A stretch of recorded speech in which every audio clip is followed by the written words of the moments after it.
shit, United States shit. We already dissed y'all bitch ass niggas once, y'all fuck niggas didn't respond. Alright, bet. We gon' diss them niggas again. We ready for war, nigga. We been doing this shit, nigga. You heard Trump. $1 trillion. Heavy artillery, nigga. Ready to use that shit. Ain't no miles on our shit, nigga. IRANDONTWANT. No motherfucking smoke. Iran don't want no smoke. Iran don't want no smoke. No, sir. Japan don't want no smoke. No, sir. Your leader just got smoked. We made that nigga a joke. Your whole country is broke. Third world little bitch. United States we rich. We always been straight. We 50 strapped up states. Y'all broke ass ain't 8. Y'all water always brown. That shit can't be drank. We pulling up in tanks. Y'all population just shrank. And we ain't scared of Russia, stupid motherfucker. What? Tell them niggas keep on talking shit. Let go. The USA gon' touch them. USA gon' rush them. Fuck 'em. The USA gon' crush them. USA gon' flush them. Fuck 'em. Korea think they tough and we gon' see who tougher. We gon' have to nuke and y'all gon' die for nothing. Boom. 100,000 troopers bustin' at the public. Fuck it. Iran ain't got no money. USA be out here hustling. Fuck it. Trump gon' press that button. Y'all gon' die all of a sudden. Fuck it. Fuck it. Boom. Talk to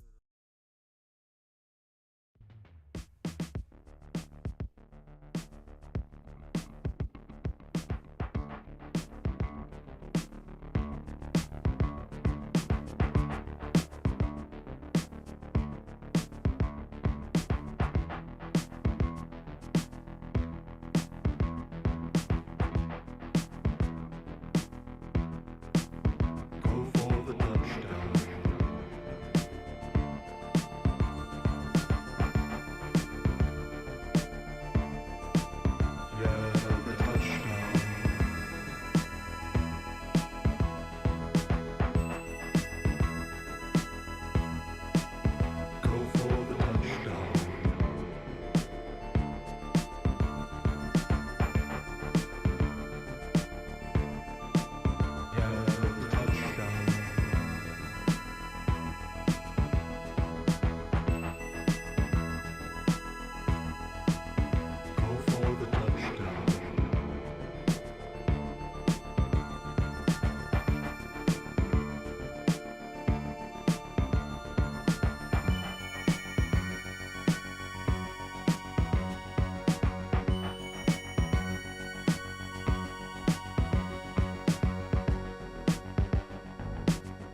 ahead of the first presidential debate of this election year on CNN in just about, 35 minutes.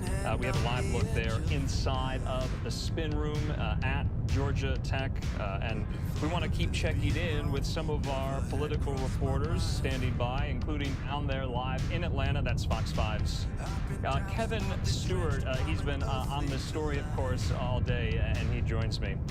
Kevin, good to see you. Happy debate day here. How is the city of Atlanta preparing for this? Who have you spoken to? Quite busy here in Atlanta. Lots of traffic. I'm looking up here and we've got a police chopper flying up. The dream is gone and I can hardly stay afloat. You could ride in on a raven, baby. You could ride in on a dove. Makes no difference when you come round here. There ain't no politics in love. You could ride in on an eagle, baby. You could ride in on a rug. Makes no difference when you come round here. There ain't no politics in love. That crosstalk and attempts to intrude and potentially dominate the other candidates. Candidates won't be allowed to have props or pre-written notes on stage either. And you cannot be hostile. Spelman College political science professor Marilyn Davis insists both Biden and Trump must remain calm, coherent, yet vigorous to help smooth over concerns about age. The candidate who is seen as weak will have a lot to prove. I don't think it's going to be about issues. Maybe it will start that way. It might start like a good sermon, but then after a while it just fades away. Tonight might be sport for the hardline supporters, but Emory University political science professor 𝒔𝒐𝒄𝒊𝒂𝒍𝒔 says the candidates must win over the few The dream is gone and I can hardly stay afloat.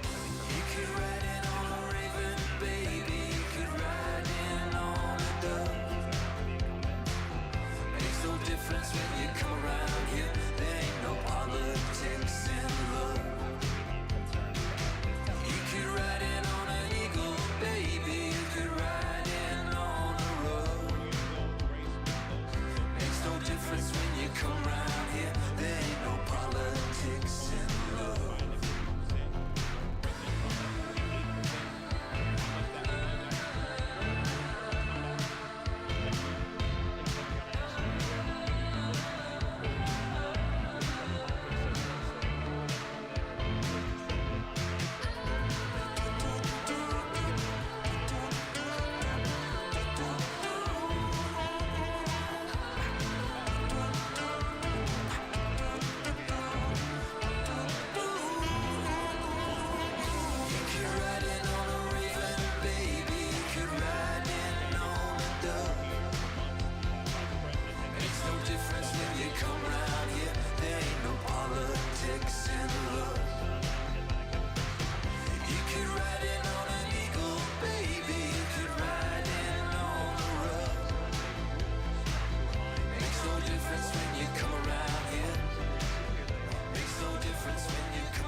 Let's take a commercial break. We have live pictures inside there.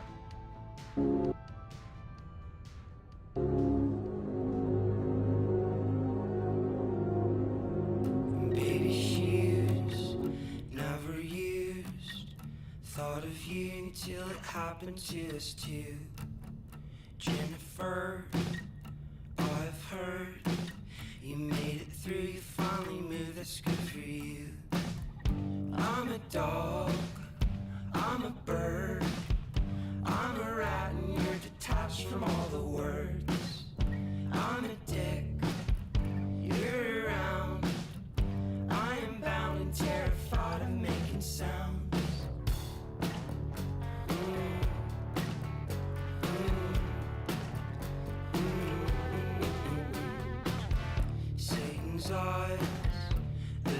eyes, switching sides. Oh my God, she's back alive. She is mean, she is harm. She once belonged to us, now belongs to the dark. She once belonged to us, now belongs to the dark.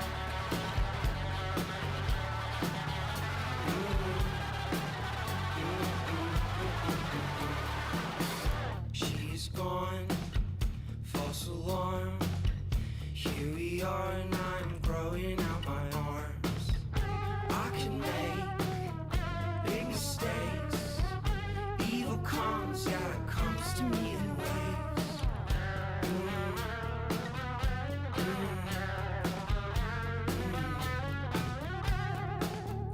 I'm a saint, sticky paint.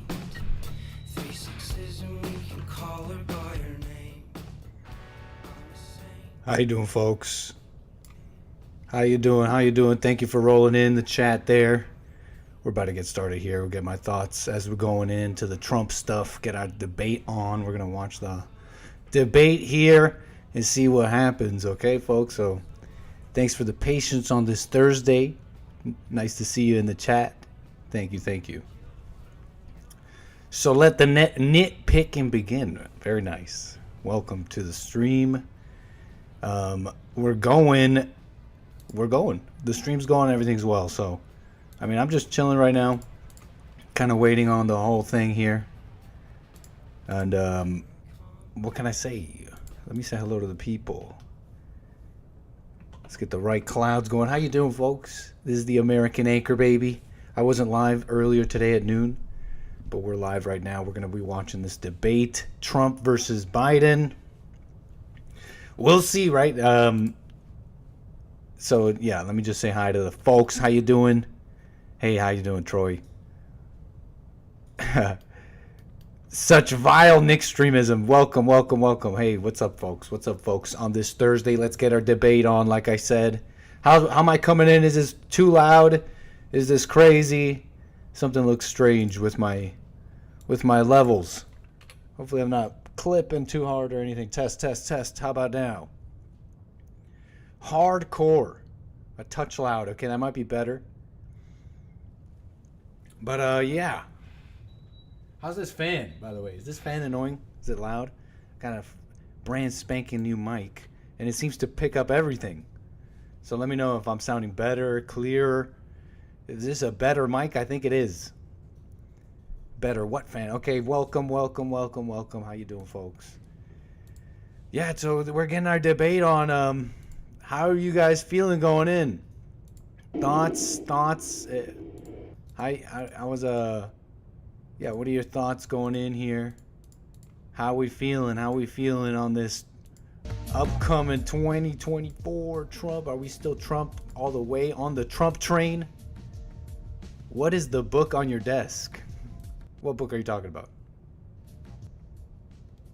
What are you talking about? Is there a particular book? I have many books here. There can't be a book you're singling out. Oh, you mean this book?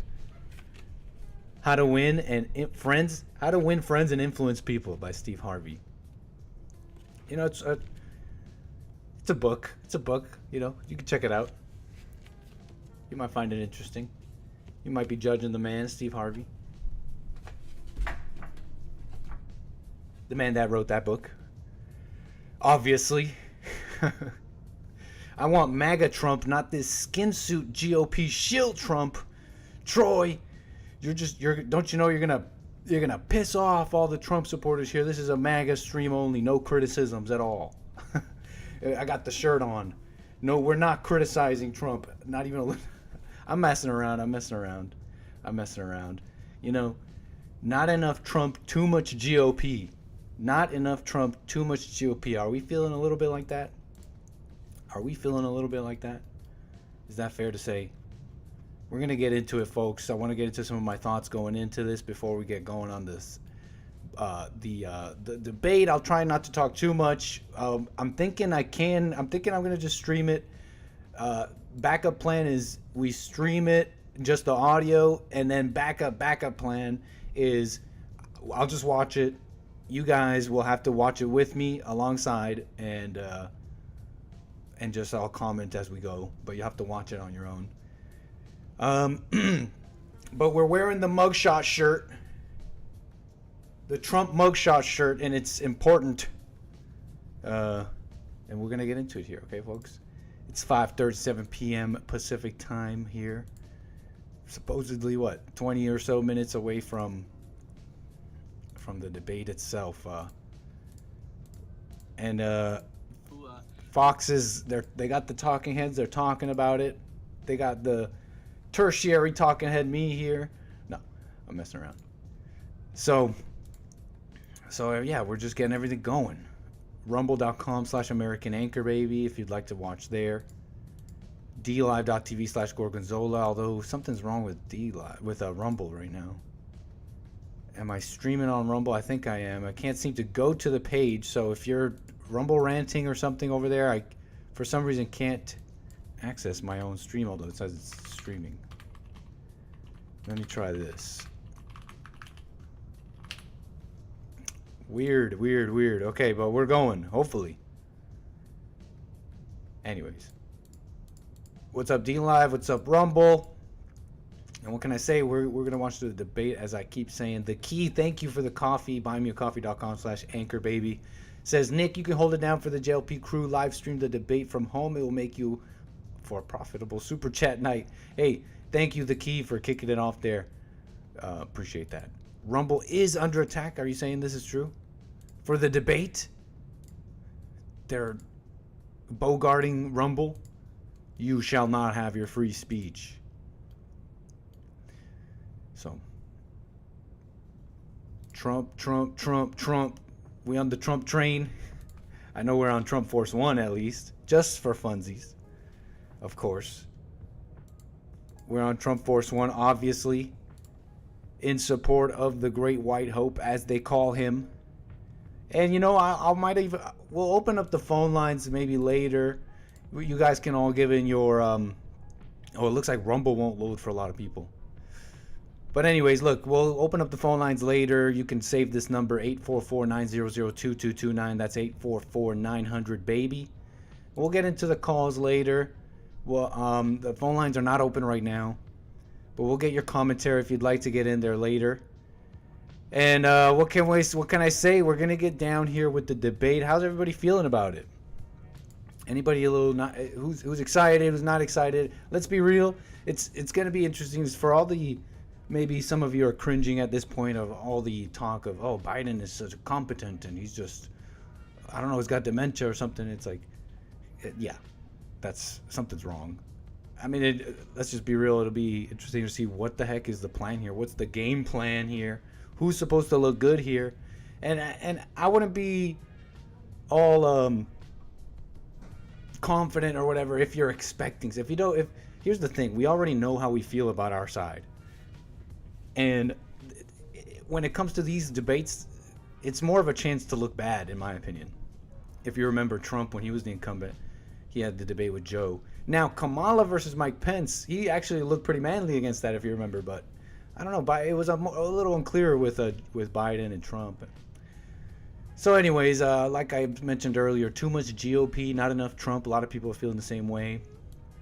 I'm personally, I already know how I feel about Trump. I already know where I'm at.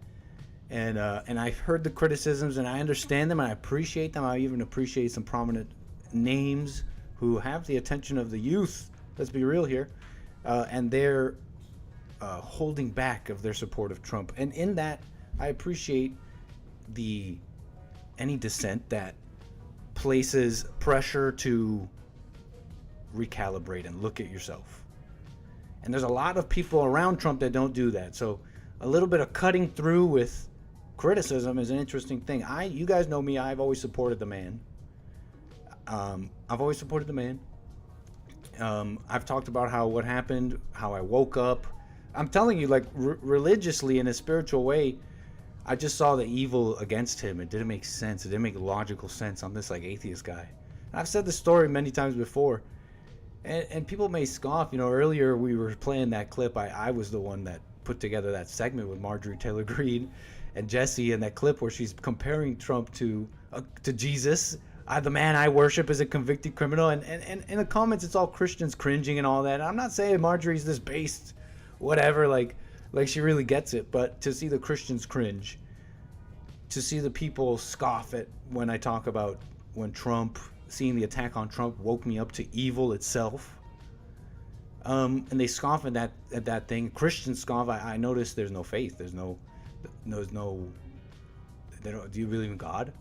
You understand what I'm saying here? Greater things shall you do. Greater things shall you do. It's not about being Jesus. It's being his brother. So the way it woke me up, it was all part of the plan. What I saw in Trump and all that, it was normal. It was normal. It wasn't like hateful, violent, like want to destroy, or it was just seeing a spiritually strong response in the face of evil and wanting to be right, even when the world is like, no, but you can't. Well, no, it's the right thing to do. You got to close up the border. It's just a crime. No, the media lies. I don't care what you tell me. All these things. And people might laugh at all that, the finding God and all that, but how many of us found God in strange ways like that? In the YouTube sidebar? Who found God in the YouTube sidebar? Thank you, YouTube algorithm. And, people think I'm putting Trump somewhere where I'm not putting him. So going into this, maybe I can be clear a little bit on my support here, because look, number one, the story's not over. Here's a major thing here. The story's not over. The chapter in this chapter in the record of history is being bogarted. It's being freaking bogarted by criminals. And even if you think he lied about 2020 or not, or whatever you think, it's like it didn't get undone. None of that happened. People had their questions, and people would decry that like it was such a crime. Their questions about an election, and nothing got undone. So none of that happened. So why? What's with all the conflict and negativity? He's still got a second try for a second term. Let's do it like how we're supposed to. Here you talk of all this democracy. Here we are. You talk about democracy this, democracy that. Who's ripping down democracy? Who doesn't want to have a fair election? So what do you have to say about trying to rip out this page in the record book? And for all the criticisms you can have of Trump, and we can get into them, that this story's not over. He's allowed to go for this second term. And maybe there's a chapter ahead for whatever you want to say about shoulda, coulda, wouldas. This is what it is. Maybe there's a chapter ahead where further things can be done. But this is what we got. We got Biden and Trump. And that's on both sides. That's on both of them. You know what I'm saying here? Like, for whatever shoulda, coulda, wouldas you had for the Republican side, the same goes for the Democrats. This is your guy. For all the things that you want to say that's bad about the other side and what's good about your side, but let's ignore whatever bad things Biden represents. This is your guy. And let's go let's keep that same energy for the Republicans. For whatever good things you want to say about our side, bad's about their side. Trump represents the good. Trump and Biden represent the good, the bad, and the ugly in all of us. And this is what it is. So this is the story now. And so for the right wing, he's either too weak, too liberal, a Zionist, whatever. And then the rest of you supporting openly corrupt devils in the Democratic side, this is what it's going to be. Biden, Trump. And what are they bogarting here? These Democrats, or even the Republicans who want to take this chance away from the people, put him in jail, convict him, etc. A man who wants pretty decent things. He loves the people, in fact, so much that his own base is criticizing him. Remember, the racist base. Decent things that the whole system mobilized against. So for all the people, that's how I'm feeling a little bit about that. About the story not being over, the chapter not being over, and the people trying to take it away for criminal, corrupt reasons. And there's plenty of there's definitely criticisms about personnel and the type of people around Trump and what could have been done and all that. You don't need me to tell you that it seems like Trump is the only one in a lot of people's lifetime to show an ounce of political will of wanting to really put the American people first. And I want to start with the legacy of the judges. one of his things was really putting as many judges in different parts of the system, right? A record number, they say, of judges. And that to me shows what kind of person Trump is and what he had the will to do, what he went there to do, despite results and despite the people and all that. It proves to me what he went there to do, to undo this like a scam and put it first with the people. And this is what I mean. Those legacy of judges trying to change the judicial system like that. But then in this very same scenario, what's demonstrated is the corrupt people around him, the Republicans and all that. If you remember, the people involved with setting up all this personnel that's supposed to be a big change, the Federalist Society and the Republicans, like establishment crap. Who picked Amy Coney Barrett? Well, Amy Coney Barrett was that the Supreme Court justice, that woman who felt bad. Didn't she adopt a black kid? Felt bad for George Floyd. She's been having like pretty bad, and Kavanaugh too, pretty bad, like, pretty weak on this so-called conservative stuff. And who picked them all? These entrenched groups, the Federalist Society, the Fed Society, for Christ's sake. So, on this personnel issues and all that, in another way, in another perspective, you can see that he's put a huge light on all that, on the Federalist Society and the incompetence of the Republicans and whoever they put forth. And you hear this talk of Project 2025, what's going to happen, and the big purge of establishment people. These are the questions in a lot of his supporters' minds, especially ones who've been very supportive. And when we say these things, you guys know me, I'm voting for him.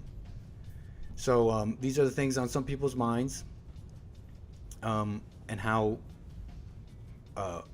big of a spotlight he's put on all that. And things in our minds going forward, hopefully in some way putting his feet to the fire, all those things that are on our minds. Okay, so my thoughts on that, just some of my thoughts here going in with Trump. Like I said, the story's not over here. When you're thinking about foreign policy, who's the guy, all these wars, you could say different arguments. I personally think he's still that America First guy. He can make a deal with Russia, end this war in Ukraine. It's killing the dollar, destroying the allies. Okay, if you just knew, I guess if you just understood the details of how they weaponized the dollar. When the world believes in a currency, and then if things aren't relationally good with somebody, you just seize their money. The world starts thinking, hey, maybe we can't trust them, and that's what's been going on. The countries are moving away from the dollar. All the oil stuff, sabotaging Nord Stream, sabotaging the energy for Europe, setting up some nasty stuff, So, so those are the things on my mind going in here, politically.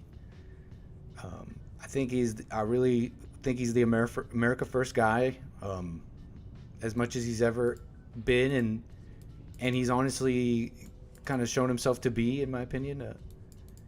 Even the immigration stuff.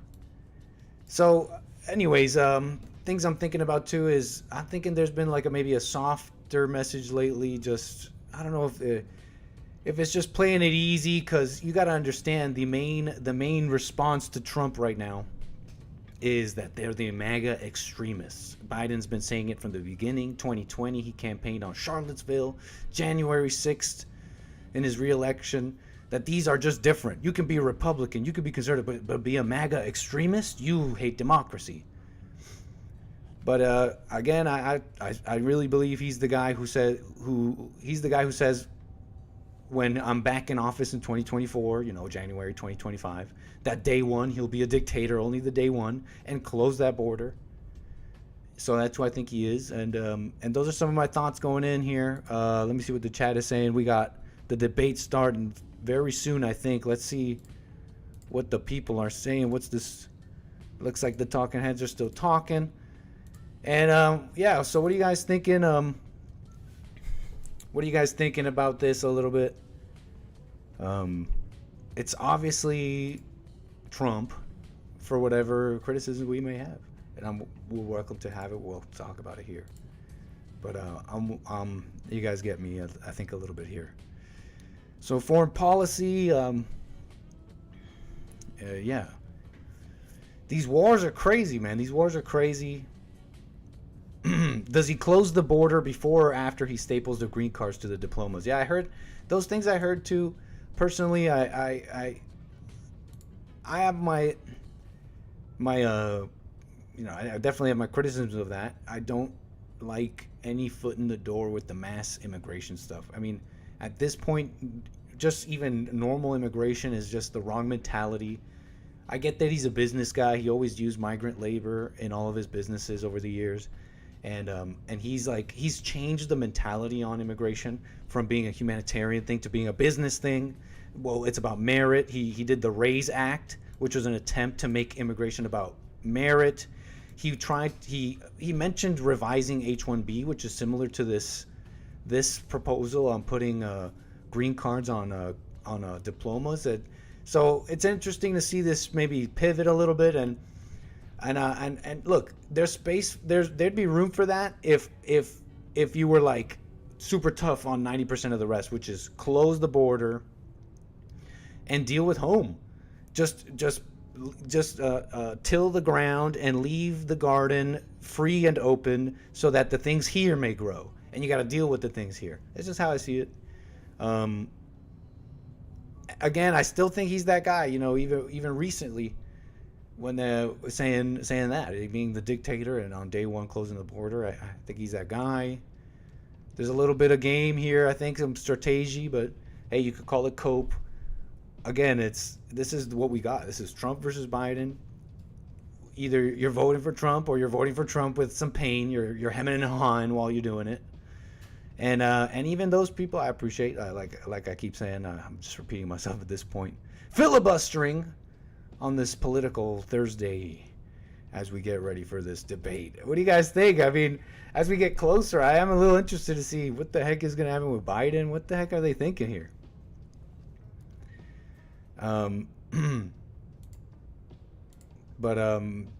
Yeah, so what else here?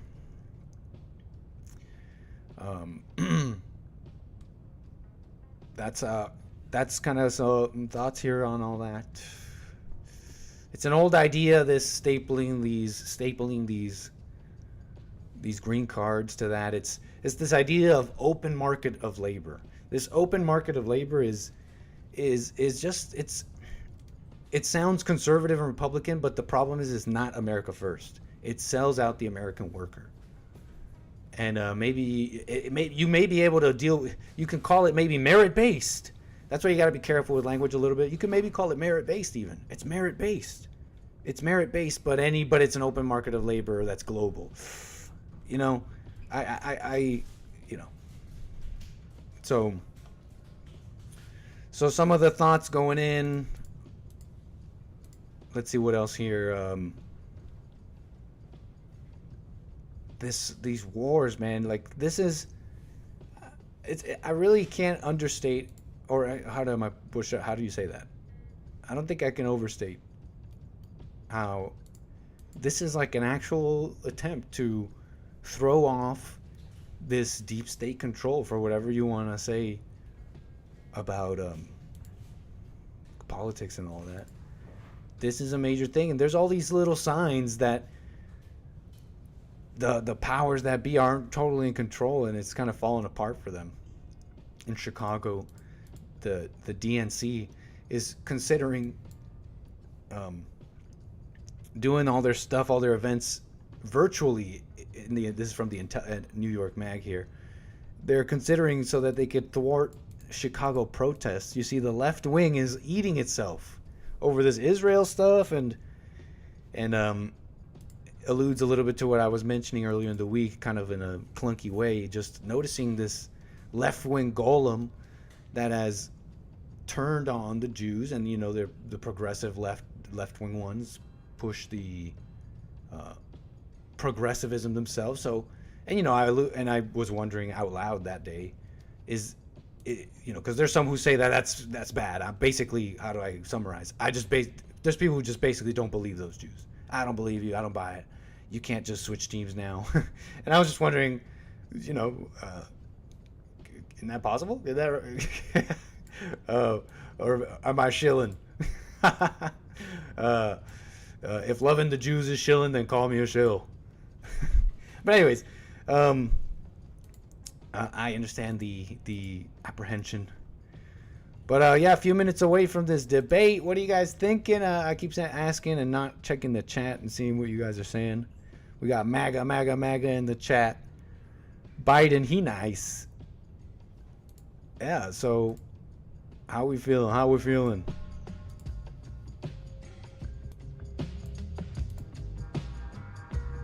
Sup, Nicker.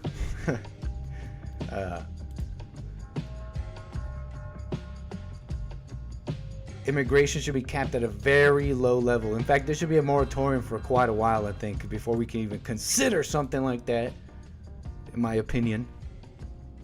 I got 2 phones. Nice, Santino. Thank you. Appreciate the support. In fact, I got a couple of super chats. Carver says nickstream mega debate marathon. Modern Gentleman says Jesus was a convicted felon too. Shout out. Birdie Brown Bryan says sent Iran some Nicoderm. They definitely don't want no smoke. I love the wordplay. We love the wordplay. We love the wordplay. So, yeah, getting ready here. Of current national leaders, as you can is see, 62 years old. Whoever is elected in this election, they will be the oldest person. Let's see if they're doing it ever somewhere elected in else. history, Andrew. Yeah, that's right. And you know, Trump in the debate. wake of the Trump conviction, the Biden campaign was quite forthcoming about that, saying that this is going to be a key feature of some of Biden's attack lines. Incredible. As it gets closer, the energy's coming in, because it's not like I even felt that excited about it. You know how I already feel about Trump. I don't need more chances for the wrong kind of scrutiny. You know what I'm joking. No, I do think that Trump is feeling like this is going to be at least him putting a good foot forward. And I know personally people who say this, that just Biden and that whole situation where they won't show face, they won't be as raring to go for a debate and just, hey, let's go for it, let's talk it out, hey, idea against idea. It looks negatively. I know people who appreciate Trump doing this, you know. But it might be uber cringe. You're saying, Mena? Yeah, possibly. We are living in a war zone. How you doing, Irish Repub? Thank you. Repub Zenny, how you doing, sir? Rome, Lucky Larry, powerful young Jaime, powerful young Valerie Smith, powerful young Not a Problem, powerful young Brennan, powerful young Terry Strange, powerful young Kaya in North Carolina, powerful young Santino. Welcome, welcome, welcome. The debate stage, I see it. We'll see how it goes down. What's up, Jen? Powerful young Jen. Yep. Any more thoughts I had on this? You know, it's interesting to see. Let's see what else I was thinking about all this. You know, the corruption. What like? I guess I'm talking mostly to the choir and to those who have criticisms. And as I don't know if it's been clear here, I'm accepting the criticism and at the same time telling you my thoughts here. So I'm really talking to all of you. I know that some of my callers who are a little farther, I'm thinking of Maze. Maze, shout out. What's up, Maze? Sorry to call you out, single you out here. But who they go with he's a criminal, he's trying to take down democracy stuff, and that's just so. I'm willing to deal with it. I have the patience to do that. We're gonna have to show love here, folks. But come on, that's the desperation act. A weird way of justifying supporting criminals. So it looks like this is the CNN presidential debate. We might be going here live. This debate is being produced by CNN and is coming to you. What's up, Terry? Thank you for the super chat and the hot dog. CNN. I had some hot dogs earlier today. CNN International, CNN.com. All right, we're gonna try not to interrupt this too much. And CNN Espanol. This is a pivotal moment between President Joe Biden and former President Donald Trump in their rematch for the nation's highest office. Each will make his case to the American people with just over 4 months until Election Day. Good evening, I'm Dana Bash, anchor of... Thank you, Antonio Monteiro. MAGA Trump, the Great White Hope. Appreciate the super chat. Anchor of CNN's The Lead. Jake Tapper. And who's this woman again? Dana and I will She just said her name, Dana Bash. this evening. Our job is to facilitate a debate between the two candidates tonight. Before we introduce them, we want to share the rules of the debate with the audience at home. Former President Trump will be on the left side of the screen. President Biden will be appearing on the right. A coin toss determined their positions. Each candidate will have 2 minutes to answer a question and 1 minute each for responses and rebuttals. An additional minute for follow-up, clarification, or response is at the moderator's discretion. When it's time for a candidate to speak, his microphone will be turned on and his opponent's microphone will be turned off.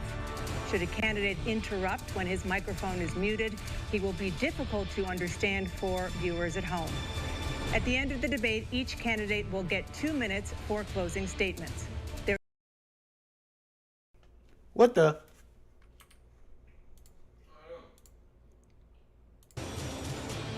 Not sure what happened there, but we got a backup stream.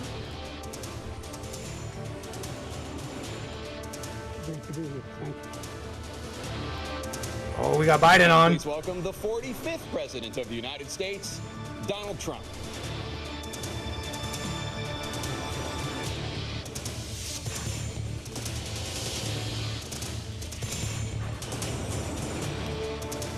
Gentlemen, thanks so much for being here. Let's begin the debate, and let's start with the issue that voters consistently say is their top concern, the economy. President Biden, inflation has slowed, but prices remain high. Since you took office, the price of essentials has increased. For example, a basket of groceries that cost $100 then now costs more than $120. And typical home prices have jumped more than 30%. What do you say to voters who feel they are worse off under your presidency than they were under President Trump? We got to take a look at what I was left when I became president, what Mr. Trump left me. We had an economy that was in free fall. The pandemic was so badly handled. Many people were dying. All he said was, it's not that serious. Just inject a little bleach into your arm. You'll be all right. The economy collapsed. There were no jobs. Unemployment rate rose to 15%. It was terrible. And so what we had to do is try to put things back together again. And that's exactly what we began to do. We created 15,000 new jobs. We brought out the position where we have 800,000 new manufacturing jobs. But there's more to be done. There's more to be done. Working class people are still in trouble. I come from Scranton, Pennsylvania. I come of a household where the kitchen table, if the things weren't able to be met during the month, it was a problem. Price of eggs, the price of gas, the price of housing, the price of a whole range of things. That's why I'm working so hard to make sure I deal with those problems. And we're going to make sure that we reduce the price of housing. We're going to make sure we build 2 million new units. We're going to make sure we cap rents so corporate greed can't take over. The combination, what I was left with in corporate greed, is the reason why we're in this problem right now. In addition to that, we're in a situation where if you take a look at all that was done in his administration, he didn't do much at all. By the time he left, things were in chaos. Literally chaos. And so we put things back together. We created, I said, those jobs. We make sure we had a situation where we brought down the price of prescription drugs, which is a major issue for many people, to $15 for a insulin shot as opposed to $400. No senior has to pay more than $200 for any drug, all the drugs they can include beginning next year. And the situation is and we're going to make that available to everybody, to all Americans. So we're working to bring down the price around the kitchen table, and that's what we're going to get done. Thank you. President Trump? We have the greatest economy in the history of our country. We have never done so well. Everybody was amazed by it. Other countries were copying us. We got hit with COVID, and when we did, we spent the money necessary so we wouldn't end up in a Great Depression, the likes of which we had in 1929. By the time we finished, so we did a great job. We got a lot of credit for the economy, a lot of credit for the military, and no wars, and so many other things. Everything was rocking good. But the thing we never got the credit for, and we should have, is getting us out of that COVID mess. He created mandates that was a disaster for our country. But other than that, we had given them back a country where the stock market actually was higher than pre-COVID, and nobody thought that was even possible. The only jobs he created are for illegal immigrants and bounce-back jobs, a bounce back from the COVID. He has not done a good job. He's done a poor job, and inflation's killing our country. It is absolutely killing us. Thank you. President Biden? Well, look, the greatest economy in the world, he's the only one who thinks that, I think. I don't know anybody else who thinks he had the greatest economy in the world. And, you know, the fact of the matter is that we find ourselves in a situation where his economy, he rewarded the wealthy. He had the largest tax cut in American history, $2 trillion. He raised a deficit larger than any president has in any one term. He's the only president other than Herbert Hoover who's lost more jobs than he had when he began, since Herbert Hoover. The idea that he did something that was significant. And the military, you know, when he was president, they were still killing people in Afghanistan. He didn't do anything about that. When he was president, we were still finding ourselves in a position where you had a notion that we were this safe country. The truth is, I'm the only president this century that doesn't have this decade, that doesn't have any troops dying anywhere in the world like he did. President Trump, I want to follow up if I can. Am I allowed to respond to him? Well, I'm going to ask you a follow-up. You can do whatever you want with the minute that we give you. I want to follow up. You want to impose a 10% tariff on all goods coming into the U.S. How will you ensure that that doesn't drive prices even higher? It's not going to drive them higher. It's just going to cause countries that have been ripping us off for years, like China and many others, in all fairness to China, it's going to just force them to pay us a lot of money, reduce our deficit tremendously, and give us a lot of power for other things. But he made a statement. The only thing he was right about is I gave you the largest tax cut in history. I also gave you the largest regulation cut in history. That's why we had all the jobs. And the jobs went down, and then they bounced back, and he's taking credit for bounce back jobs. You can't do that. He also said he inherited 9% inflation. No, he inherited almost no inflation, and it stayed that way for 14 months. And then it blew up under his leadership because they spent money like a bunch of people that didn't know what they were doing, and they don't know what they were doing. It was the worst, probably the worst administration in history. There's never been. And as far as Afghanistan is concerned, I was getting out of Afghanistan, but we were getting out with dignity, with strength, with power. He got out. It was the most embarrassing day in the history of our country's life. President Trump, over the last 8 years, under both of your administrations, the national debt soared to record highs. And according to a new nonpartisan analysis, President Trump, your administration approved $8.4 trillion in new debt, while so far, President Biden, you've approved $4.3 trillion in new debt. So, former President Trump, many of the tax cuts that you signed into law are set to expire next year. You want to extend them and go even further, you say. With the U.S. facing trillion-dollar deficits and record debt, why should top earners and corporations pay even less in taxes than they do now? Because the tax cuts spurred the greatest economy that we've ever seen just prior to COVID. And even after COVID, it was so strong that we were able to get through COVID much better than just about any other country. But we spurred, that tax spurred. Now, when we cut the taxes, as an example, the corporate tax was cut down to 21% from 39%, plus beyond that. We took in more revenue with much less tax, and companies were bringing back trillions of dollars back into our country. The country was going like never before, and we were ready to start paying down debt. We were ready to start using the liquid gold right under our feet, the oil and gas right under our feet.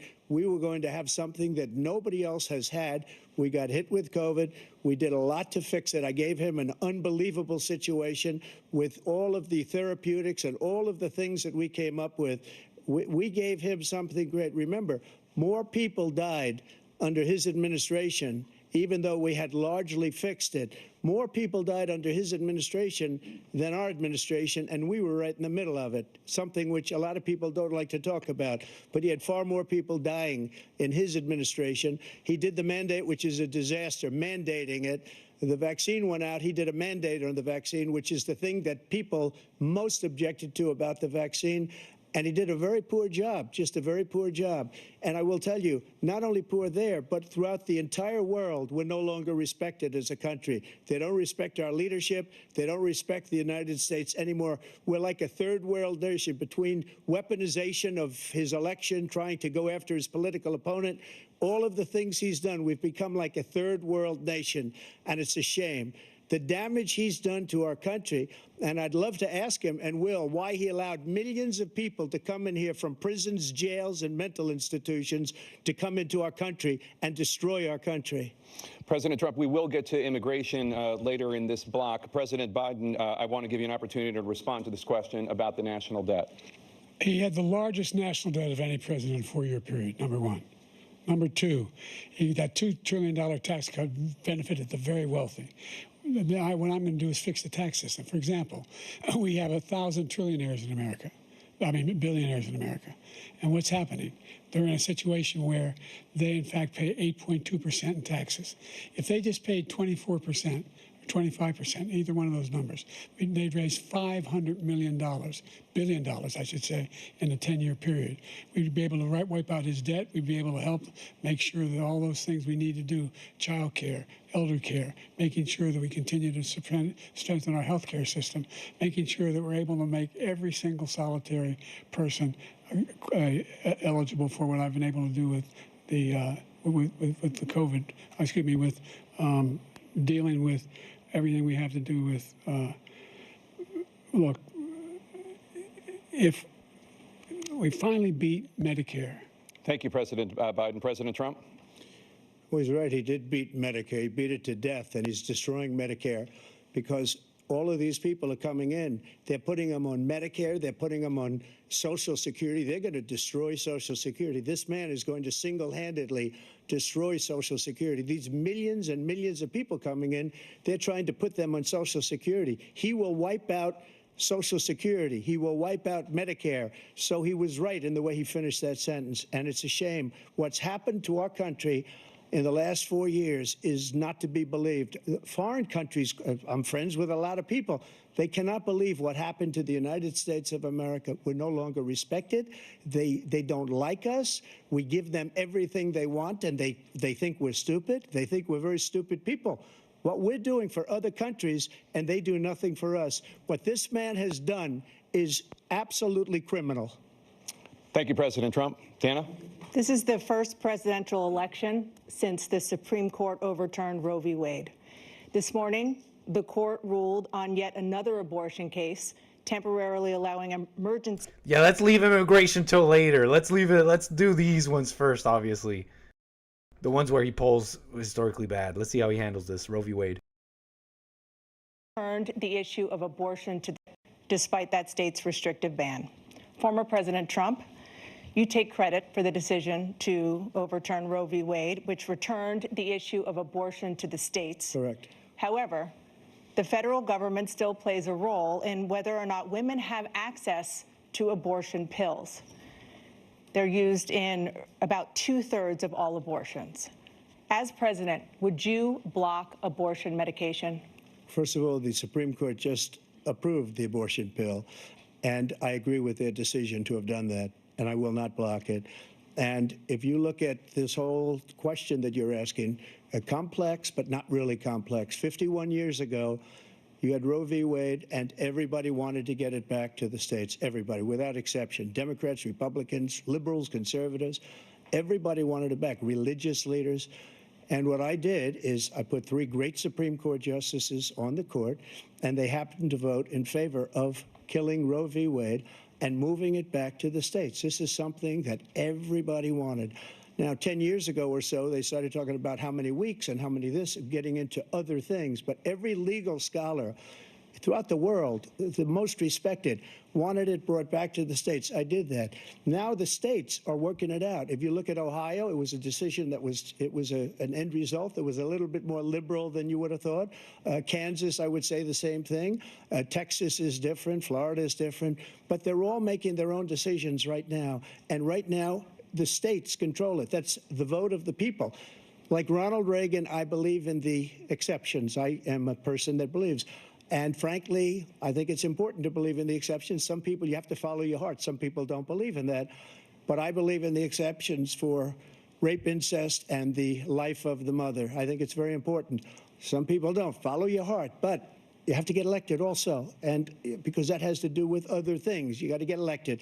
The problem they have is they're radical because they will take the life of a child in the 8th month, the 9th month, and even after birth. After birth, if you look at the former governor of Virginia, he was willing to do this. He said, we'll put the baby aside and we'll determine what we do with the baby, meaning we'll kill the baby.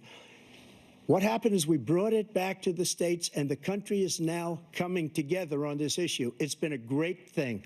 Thank you. President Biden? It's been a terrible thing, what you've done.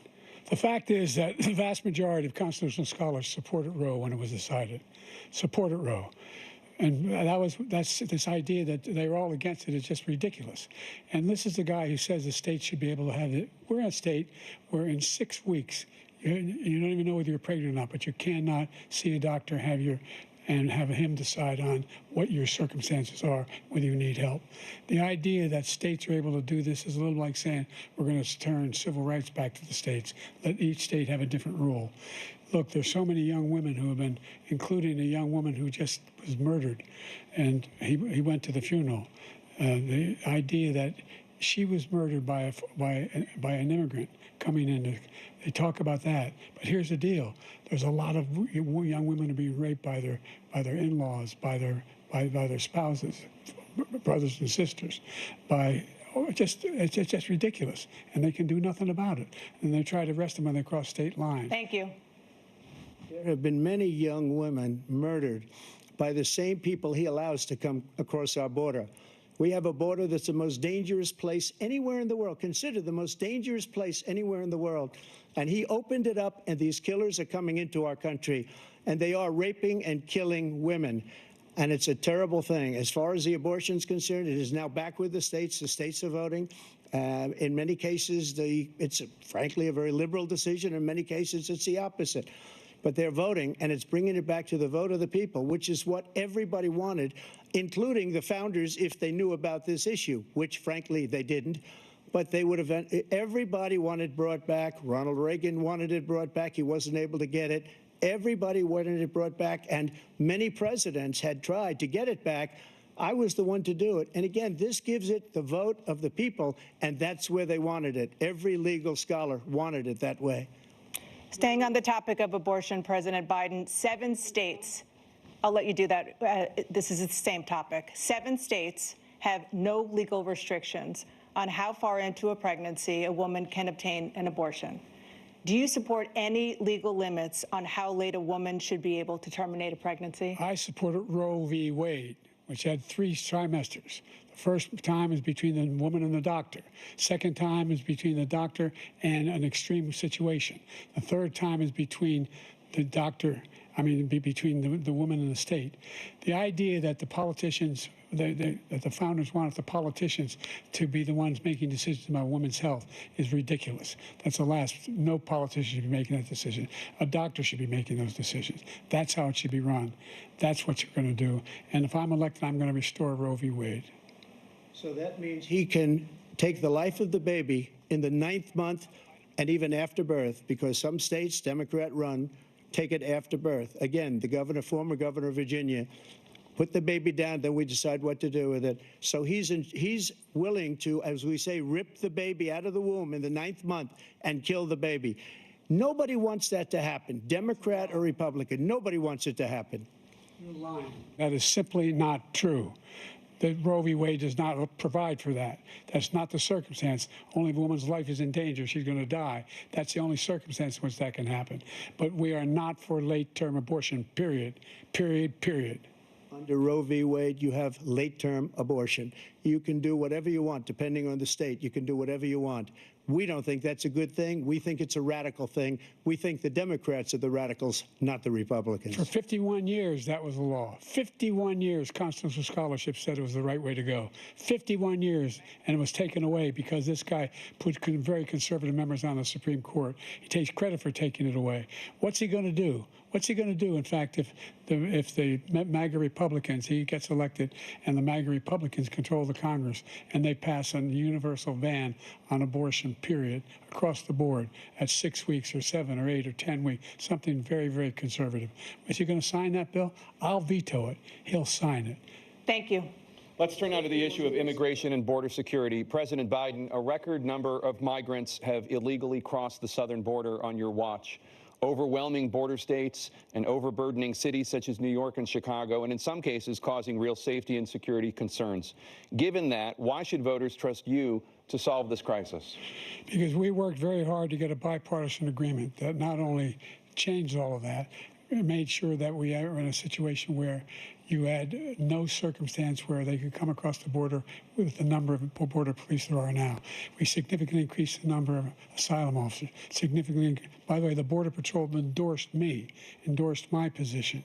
In addition to that, we found ourselves in a situation where when he was president, he was separating babies from their mothers, putting them in cages, making sure the families were separated. That's not the right way to go. What I've done since I've changed the law, what's happened? I've changed it in a way that now you're in a situation where there are 40% fewer people coming across the border illegally. That's better than when he left office. And I'm going to continue to move until we get the total ban on the total initiative relative to what we can do with more Border Patrol and more asylum officers. President Trump? I really don't know what he said at the end of that sentence. I don't think he knows what he said either. Look, we had the safest border in the history of our country. The border, all he had to do was leave it. All he had to do was leave it. He decided to open up our border, open up our country to people that are from prisons, people that are from mental institutions, insane asylum, terrorists. We have the largest number of terrorists coming into our country right now, all terrorists, all over the world, not just in South America, all over the world. They come from the Middle East, everywhere. All over the world, they're pouring in. And this guy just left it open. And he didn't need legislation because I didn't have legislation. I said, close the border. We had the safest border in history. In that final couple of months of my presidency, we had, according to Border Patrol, who is great, and by the way, who endorsed me for president, but I won't say that, but they endorsed me for president. Brandon, just speak to him. But look, we had the safest border in history. Now we have the worst border in history. There's never been anything like it. And people are dying all over the place, including the people that are coming up in caravans. Thank you, President Trump. President Biden? The only terrorist who's done anything crossing the border is one who came along and killed three, under his administration, killed an al-Qaeda person come in his administration, killed three American soldiers, killed 3 American soldiers. That's the only terrorist that's there. I'm not saying that no terrorist ever got through, but the idea they're emptying their prisons, we're welcoming these people, that's simply not true. There's no data to support what he said. Once again, he's exaggerating, he's lying. President Trump, staying on the topic of immigration, you've said that you're going to carry out, quote, the largest domestic deportation operation in American history, unquote. Does that mean that you will deport every undocumented immigrant in America, including those who have jobs, including those whose spouses are citizens, and including those who have lived here for decades? And if so, how will you do it? Just 1 second. He said we killed 3 people. The people we killed are al-Baghdadi and Soleimani, the 2 greatest terrorists, biggest terrorists anywhere in the world, and it had a huge impact on everything, not just border, on everything. He's the one that killed people with the bad water, including hundreds of thousands of people dying, and also killing our citizens when they come in. We are living right now in a rat's nest. They're killing our people in New York, in California, in every state in the union, because we don't have borders anymore. Every state is now a border. And because of his ridiculous, insane, and very stupid policies, people are coming in and they're killing our citizens at a level that we've never seen. We call it migrant crime. I call it Biden migrant crime. They're killing our citizens at a level that we've never seen before. And you're reading it like these 3 incredible young girls over the last few days. One of them, I just spoke to the mother, and they just had the funeral for this girl, 12 years old. This is horrible what's taken place. What's taken place in our country, we're literally an uncivilized country now. He doesn't want it to be. He just doesn't know. He opened the borders. Nobody's ever seen anything like. And we have to get a lot of these people out, and we have to get them out fast because they're going to destroy our country. Just take a look at where they're living. They're living in luxury hotels in New York City and other places. Our veterans are on the street. They're dying because he doesn't care about our veterans. He doesn't care. He doesn't like the military at all, and he doesn't care about our veterans. Nobody been worse. I had the highest approval rating for veterans taking care of the VA. He has the worst. He's gotten rid of all the things that I approved, choice that I got through Congress, all of the different things I approved, they abandoned. We had by far the highest, and now it's down in less than half because he's done all these great things that we did. And I think he did it just because I approved it, which is crazy. But he has killed so many people at our border by allowing all of these people to come in. And it's a very sad day in America. President Biden, you have the mic. Every single thing he said is a lie. Every single one. For example, veterans are a hell of a lot better off since I passed the PACT Act. 1 million of them now have insurance, and their families have it. Their families have it because what happened, whether it was Agent Orange or burn pits, they're all being covered now. And he opposed, his group opposed that. We're also in a situation where we have great respect for veterans. My son spent a year in Iraq, living right next to one of those burn pits, came back with stage 4 glioblastoma. I was recently in France for D-Day, and I spoke all about those heroes that died. I went to the World War II cemetery, World War I cemetery he refused to go to. He was standing with his 4-star general, and he told me, he said, I don't want to go in there because they're a bunch of losers and suckers. My son was not a loser, was not a sucker. You're the sucker. You're the loser. President Trump?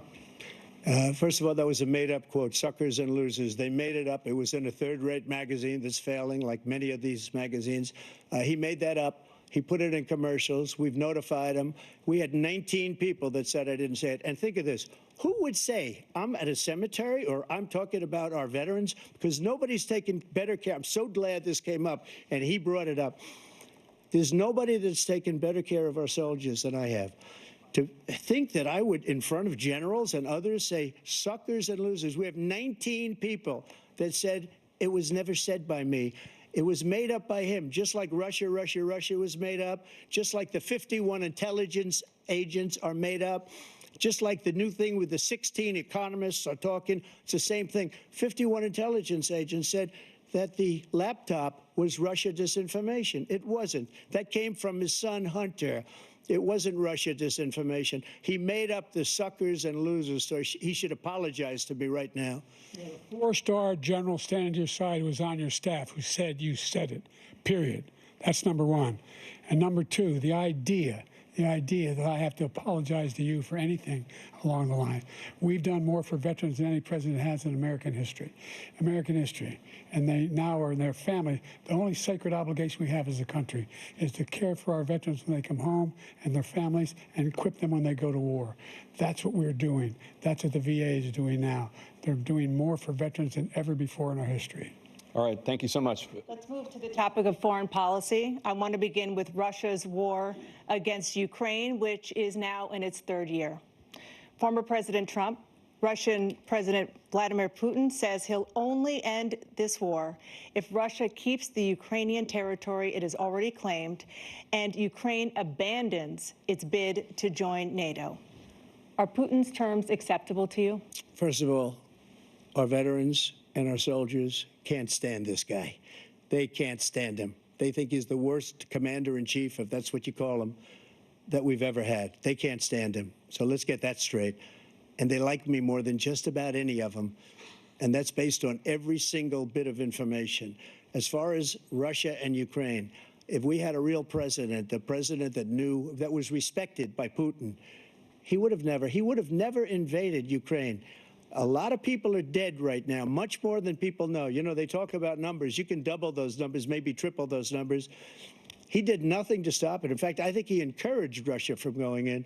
I'll tell you what happened. He was so bad with Afghanistan. It was such a horrible embarrassment, most embarrassing moment in the history of our country, that when Putin watched that and he saw the incompetence, that he should have fired those generals, like I fired the one that you mentioned, and so he's got no love lost, but he should have fired those generals. No general got fired for the most embarrassing moment in the history of our country, Afghanistan, where we left billions of dollars of equipment behind. We lost 13 beautiful soldiers, and 38 soldiers were obliterated. And by the way, we left people behind, too. We left American citizens behind.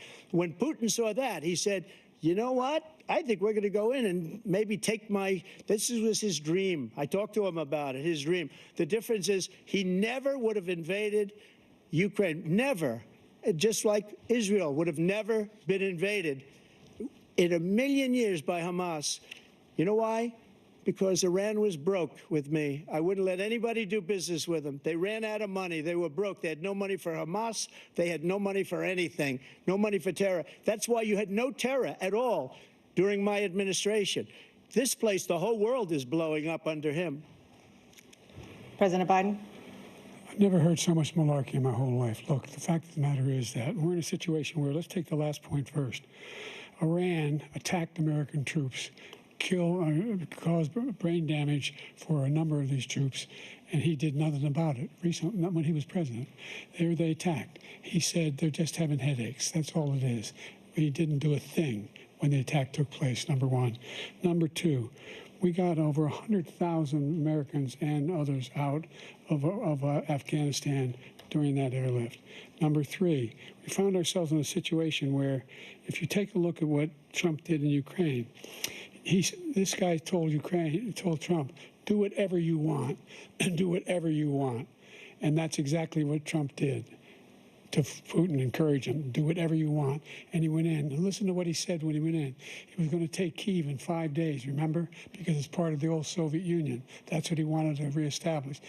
Kyiv, and he in fact didn't do it at all. He wasn't able to get it done, and they've lost thousands and thousands of troops, 500,000 troops. President Trump, I never said that. For 1 minute, I just want to go back to my original question, which is, are Putin's terms acceptable to you? Keeping the territory in Ukraine? No, they're not acceptable. But look, this is a war that never should have started. If we had a leader in this war, he led everybody along. He's given $200 billion now or more to Ukraine. He's given $200 billion. That's a lot of money. I don't think there's ever been anything like it. Every time that Zelensky comes to this country, he walks away with $60 billion. He's the greatest salesman ever. And I'm not knocking him. I'm not knocking anything. I'm only saying the money that we're spending on this war, and we shouldn't be spending, it should have never happened. I will have that war settled between Putin and Zelensky as president-elect before I take office on January 20th. I'll have that war settled. People being killed so needlessly, so stupidly, and I will get it settled, and I'll get it settled fast before I take office. President Biden, you have a minute. The fact is that Putin is a war criminal. He's killed thousands and thousands of people. And he has made one thing clear. He wants to reestablish what was part of the Soviet Empire, not just a piece. He wants all of Ukraine. That's what he wants. And then you think he'll stop there? Do you think he'll stop when if he takes Ukraine? What do you think happens to Poland? What do you think of Belarus? What do you think happens to those NATO countries? And so if you want a war, you ought to find out what he's going to do, because if in fact he does what he says and walks away, and by the way, all that money we give Ukraine are from weapons we make here in the United States. We give them the weapons, not the money at this point. And our NATO allies have produced as much funding for Ukraine as we have. That's why we're strong. Thank you. Moving on to the Middle East. In October, Hamas attacked Israel, killing more than 1,000 people and taking hundreds of hostages. Among those held and thought to still be alive are 5 Americans.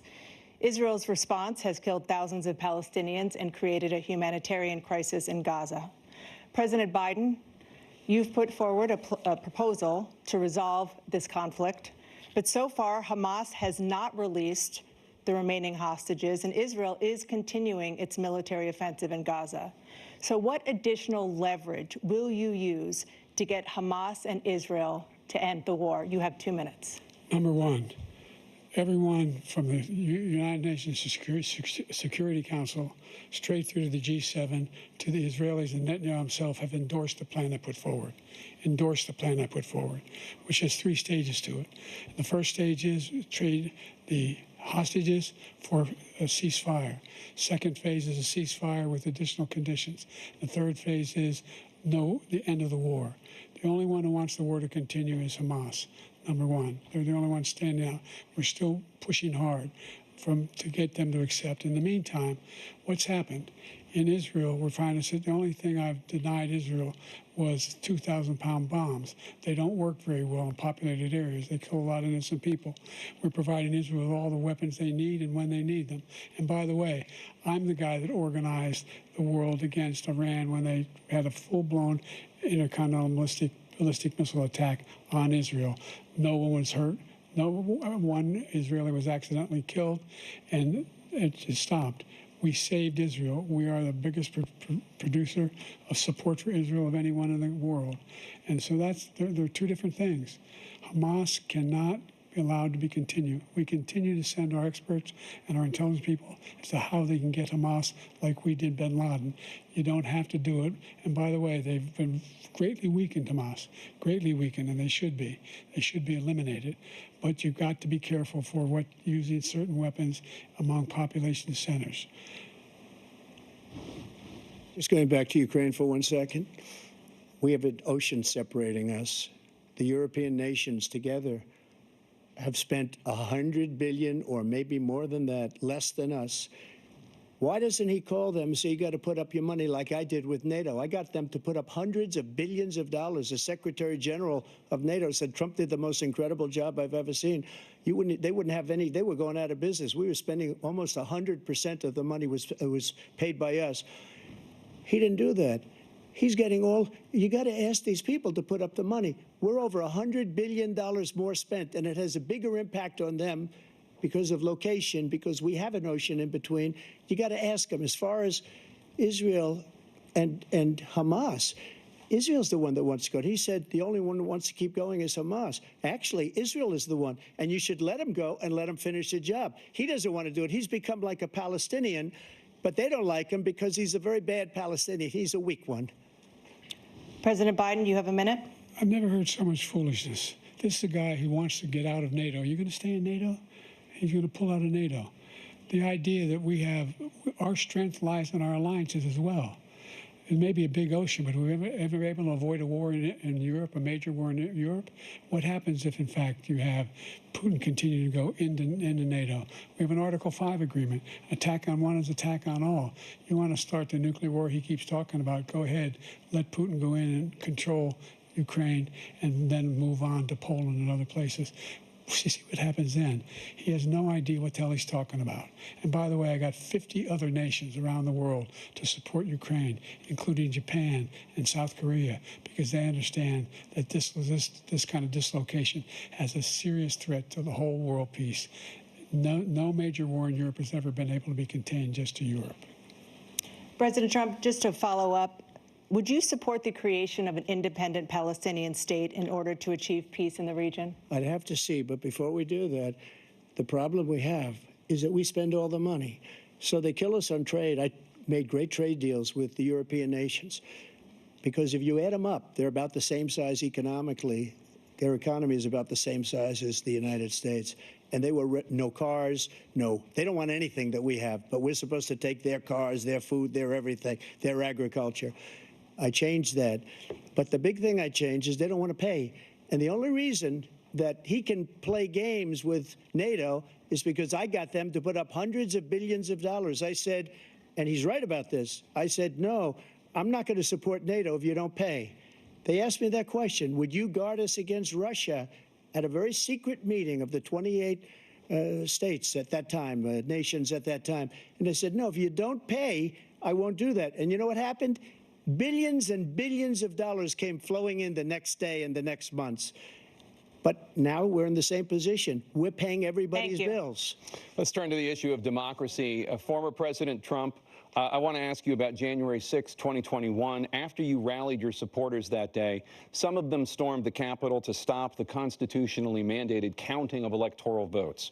As president, you swore an oath to, quote, preserve, protect, and defend, unquote, the Constitution. What do you say to voters who believe that you violated that oath through your actions and inaction on January 6th and worry that you'll do it again? Well, I don't think too many believe that. And let me tell you about January 6th. On January 6th, we had a great border. Nobody coming through, very few. On January 6th, we were energy independent. On January 6th, we had the lowest taxes ever. We had the lowest regulations ever. On January 6th, we were respected all over the world. All over the world, we were respected. And then he comes in, and we're now laughed at. We're like a bunch of stupid people. What happened to the United States' reputation under this man's leadership is horrible, including weaponization, which I'm sure at some point you'll be talking about, where he goes after his political opponent because he can't beat him fair and square. You have 80 seconds left. My question was, what do you say to those voters who believe that you violated your constitutional oath through your actions and inaction on January 6, 2021, and worry that you'll do it again? Well, I didn't say that to anybody. I said peacefully and patriotically. And Nancy Pelosi, if you just watched the news from 2 days ago, on tape to her daughter, who's a documentary filmmaker, they say, but she's saying, oh, no, it's my responsibility. I was responsible for this. Because I offered her 10,000 soldiers or National Guard, and she turned them down. And the mayor in writing, by the way, the mayor, in writing, turned it down, the mayor of D.C. They turned it down. I offered 10,000 because I could see, I had virtually nothing to do. They asked me to go make a speech. I could see what was happening. Everybody was saying they're going to be there on January 6th. They're going to be there. And I said, you know what? There's a lot of people coming. You could feel it. You could feel it, too, and you could feel it. And I said, they ought to have some National Guard or whatever. And I offered it to her. And she now admits that she turned it down. And it was the same day she was, I don't know, she can't be very happy with her daughter because it made her into a liar. She said, I take full responsibility for January 6th. President Biden? Look, he encouraged those folks to go up on Capitol Hill, number one. I sat in the dining room off the Oval Office. He sat there for 3 hours watching, begging, being begged by his vice president and a number of his colleagues on the Republican side as well to do something, to call for a stop, to end it. Instead, they talked about these people being patriots and great patrons of America. In fact, he says he'll now forgive them for what they've done. They've been convicted. He says he wants to commute their sentences and say that no. But he went to every single court in the nation. I don't know how many cases, scores of cases, including the Supreme Court. And they said no. Hey, court, look at what I'm talking into. How do I sound? Thank you, sir. Just wanted to point that out. No. This guy is responsible for doing what was done. He did do a damn thing, and these people should be in jail, and they should be the ones who are being held accountable. And he wants to let them all out. And now he says if he loses again, such a whiner that he is, that it could be a bloodbath. Thank you, President Biden. President Trump? What they've done to some people that are so innocent, you ought to be ashamed of yourself. What you have done, how you've destroyed the lives of so many people when they ripped down Portland, when they ripped down many other cities. You go to Minnesota, Minneapolis, what they've done there with the fires all over the city. If I didn't bring in the National Guard, that city would have been destroyed. When you look at all of they took over big chunks of Seattle. I was all set to bring in the National Guard. They heard that, they saw them coming, and they left immediately. What he said about this whole subject is so off. Peacefully patriotic. One other thing. The Unselect Committee, which is basically two horrible Republicans that are all gone now, out of office, and Democrats, all Democrats, they destroyed and deleted all of the information they found because they found out we were right. We were right. And they deleted and destroyed all of the information. They should go to jail for that. If a Republican did that, they go to jail. Thank you, President Trump. President Biden, I want to give you a minute. The only person on this stage is a convicted felon is the man I'm looking at right now. And the fact of the matter is, what he's telling you is simply not true. The fact is that there was no effort on his part to stop what was going on up in Capitol Hill. And all those people, every one of those who were convicted, deserves to be convicted. The idea that they didn't kill somebody, just went in and broke down doors, broke the windows, occupied offices, turned over desks, turned over statues. The idea that those people are patriots? Come on. When I asked him the first two debates we had, that first time around, I said, will you denounce the Proud Boys? He said, no, I'll tell them to stand by. The idea he's refusing, will you denounce these guys? Will you denounce the people we're talking about now? Will you denounce the people who attacked that Capitol? What are you going to do?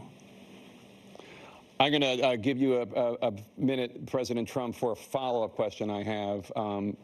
After a jury convicted you of 34 felonies last month, you said if reelected, you would, quote, have every right to go after, unquote, your political opponents. You just talked about members of the Select Committee on January 6th going to jail. Your main political opponent is standing on stage with you tonight. Can you clarify exactly what it means about you feeling you have every right to go after your political opponents? Well, I said my retribution is going to be success. We're going to make this country successful again, because right now it's a failing nation. My retribution is going to be success.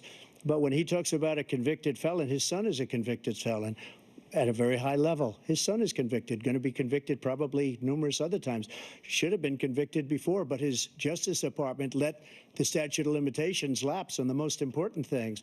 But he could be a convicted felon as soon as he gets out of office. Joe could be a convicted felon with all of the things that he's done. He's done horrible things. All of the death caused at the border, telling the Ukrainian people that we're going to want $1 billion or you change the prosecutor. Otherwise, you're not getting $1 billion. If I ever said that, that's quid pro quo. That we're not going to do anything. We're not going to give you $1 billion unless you change your prosecutor having to do with the son. This man is a criminal. This man, you're lucky. You're lucky. I did nothing wrong. We'd have a system that was rigged and disgusting. I did nothing wrong. Thank you, President Trump. President Biden, you have said, I'm coming right to you, sir. You want to respond? Go ahead. I'll give you a minute to respond. The idea that I did anything wrong relative to what you're talking about is outrageous. It's simply a lie, number one. Number two, the idea that you have a right to seek retribution against any American just because you're president is wrong. It's simply wrong. No president's ever spoken like that before. No president in our history has spoken like that before. Number three, the crimes that you are still charged with, and think of all the civil penalties you have. How many billions of dollars do you owe in civil penalties for molesting a woman in public, for doing a whole range of things, of having sex with a porn star on the night while your wife was pregnant? I mean, what are you talking about? You have the morals of an alley cat. Give you a minute, sir. I didn't have sex with a porn star, number one. Number two, that was a case that was started and moved. They moved a high-ranking official, a DOJ, into the Manhattan DA's office to start that case. That case is going to be appealed and won. We had a very terrible judge, a horrible judge, Democrat. The prosecutor were all high-ranking Democrats, appointed people, and both the civil and the criminal. He basically went after his political opponent because he thought it was going to damage me. But when the public found out about these cases, because they understand it better than he does, he has no idea what these cases are. But when they found out about these cases, you know what they did? My poll numbers went up, way up. You know that because you're reporting it.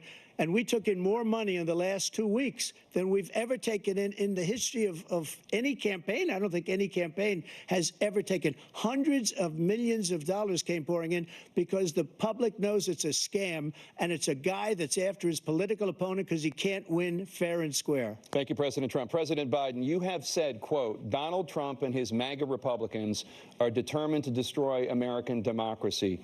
Do you believe that the tens of millions of Americans who are likely to vote for President Trump will be voting against American democracy?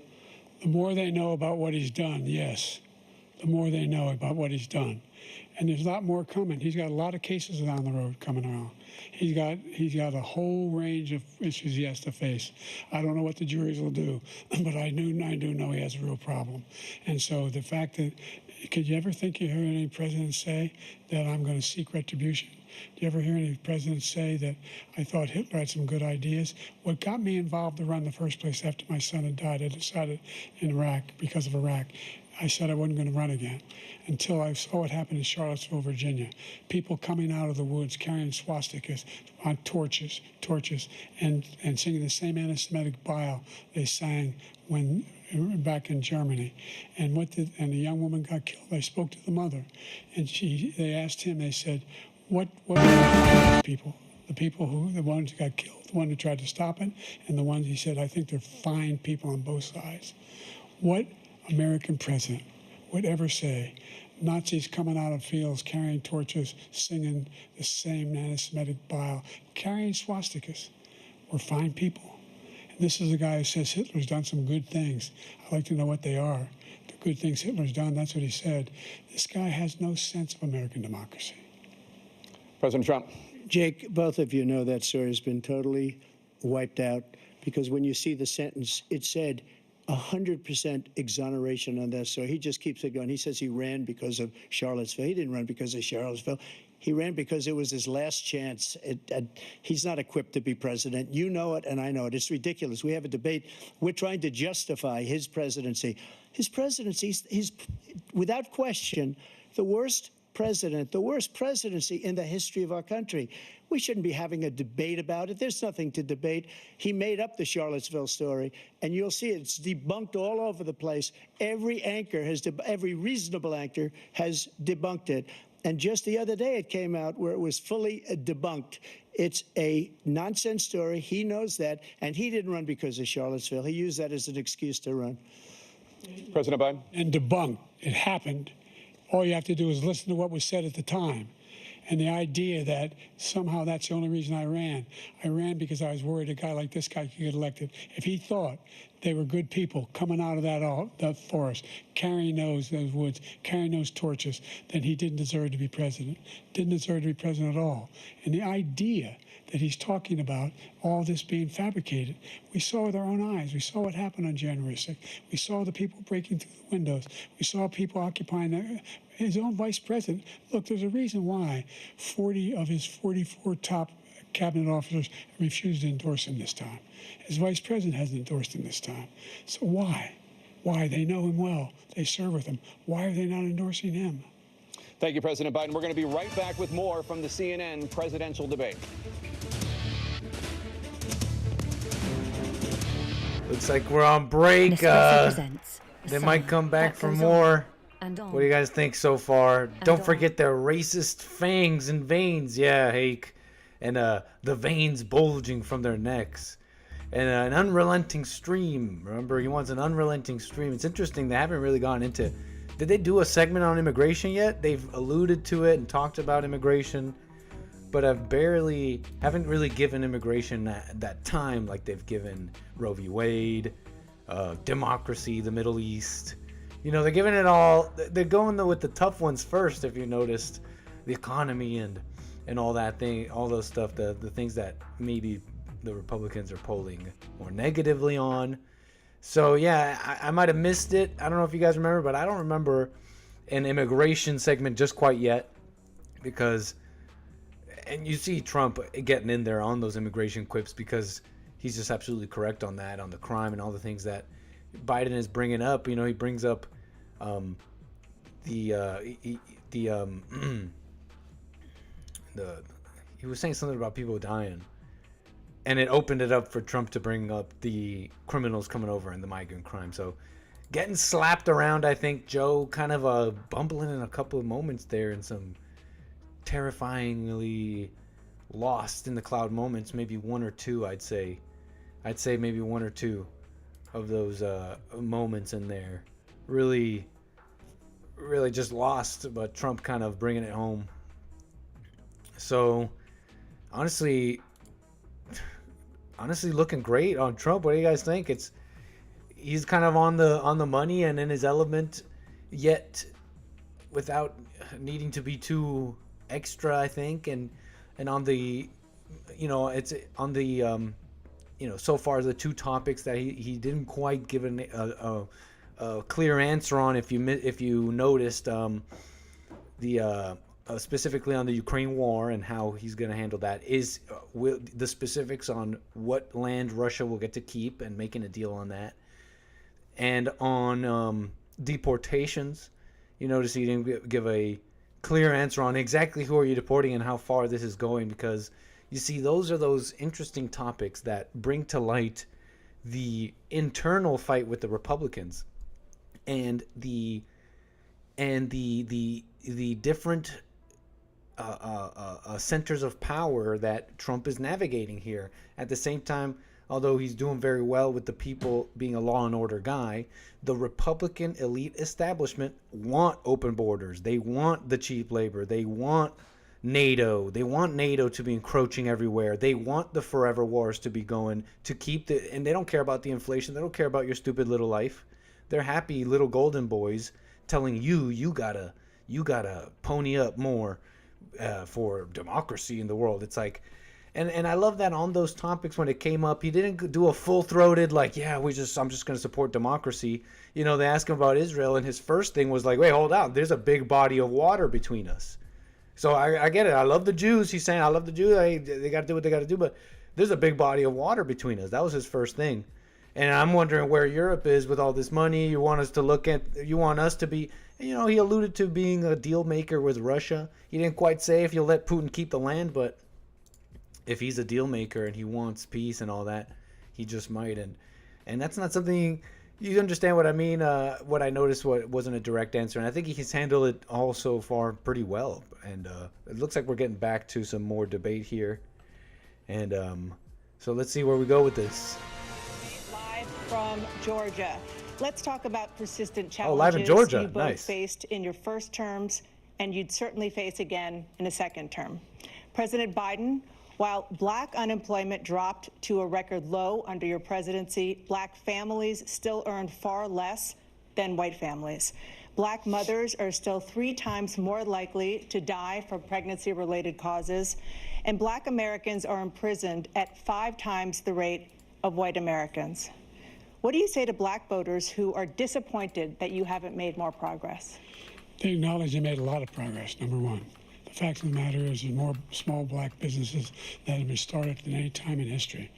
Number two, the wages of black unemployment is the lowest level it's been in a long, long time.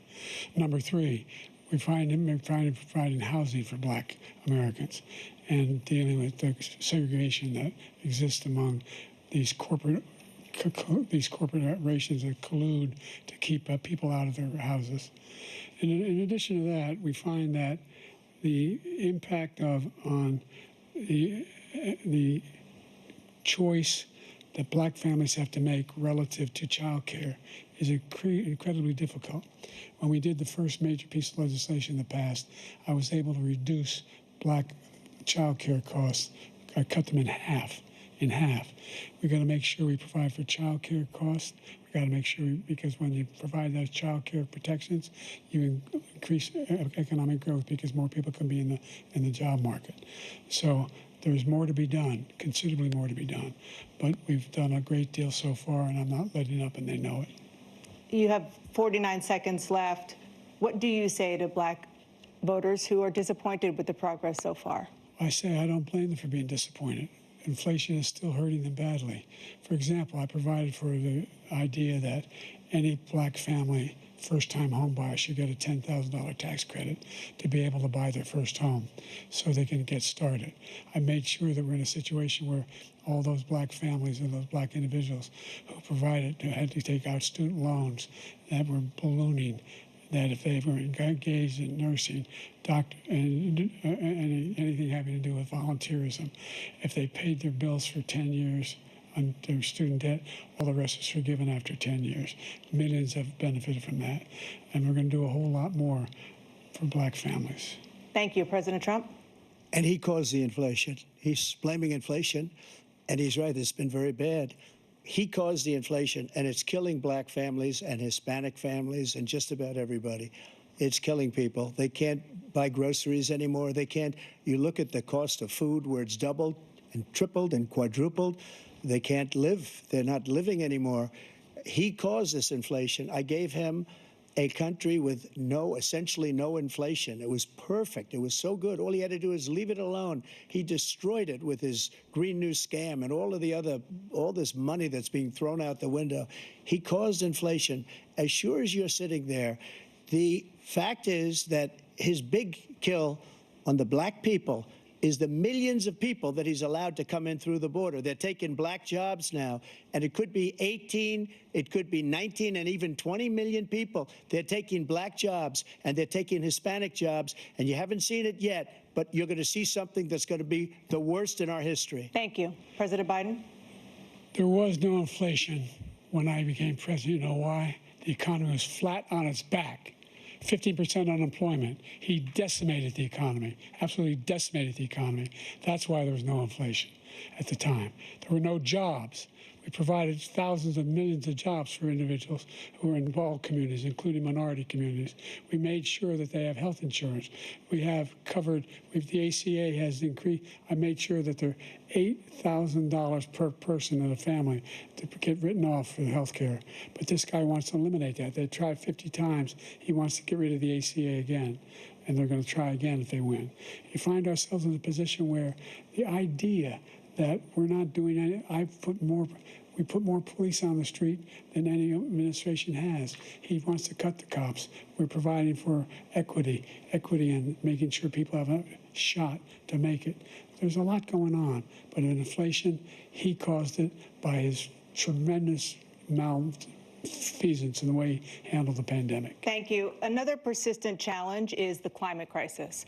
2023 was the hottest year in recorded history, and communities across the country are confronting the devastating effects of extreme heat, intensifying wildfires, stronger hurricanes, and rising sea levels. Former President Trump, you've vowed to end your opponent's climate initiatives, but will you take any action as president to slow the climate crisis? Well, let me just go back to what he said about the police, how close the police are to him.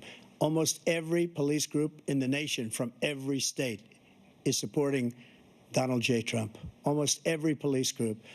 And what he's done to the black population is horrible, including the fact that for 10 years he called them super predators. We can't, in the 1990s, we can't forget that. Super predators was his name, and he called it to them for 10, and they've taken great offense at it, and now they see it happening. But when they see what I did for criminal justice reform and for the historically black colleges and universities, where I funded them and got them all funded, and the opportunity zones with Tim, as you know, Tim Scott was incredible. He did a great job, great senator from South Carolina. He came to me with the idea, and it was a great idea. It's one of the most successful economic development acts ever in the country, opportunity zones. And the biggest beneficiary are blacks, and that's why we have the best numbers with them in maybe ever. They're saying ever. I read this morning where ever, the best numbers. He's lost much of the black population because he's done a horrible job for black people. He's also done a horrible job for Hispanics. But wait till you see these millions of people pouring into our country, and they're going to take the jobs, and it's already started, and you haven't seen anything yet. It's a disaster. You've 38 seconds left. President Trump, will you take any action as president to slow the climate crisis? So I want absolutely immaculate clean water, and I want absolutely clean air, and we had it. We had H2O. We had the best numbers ever, and we were using all forms of energy, all forms, everything. And yet, during my 4 years, I had the best environmental numbers ever. And my top environmental people gave me that statistic just before I walked on the stage, actually. I don't know where the hell he's been. The idea that anything he said is true. I've passed the most extensive climate change legislation in history.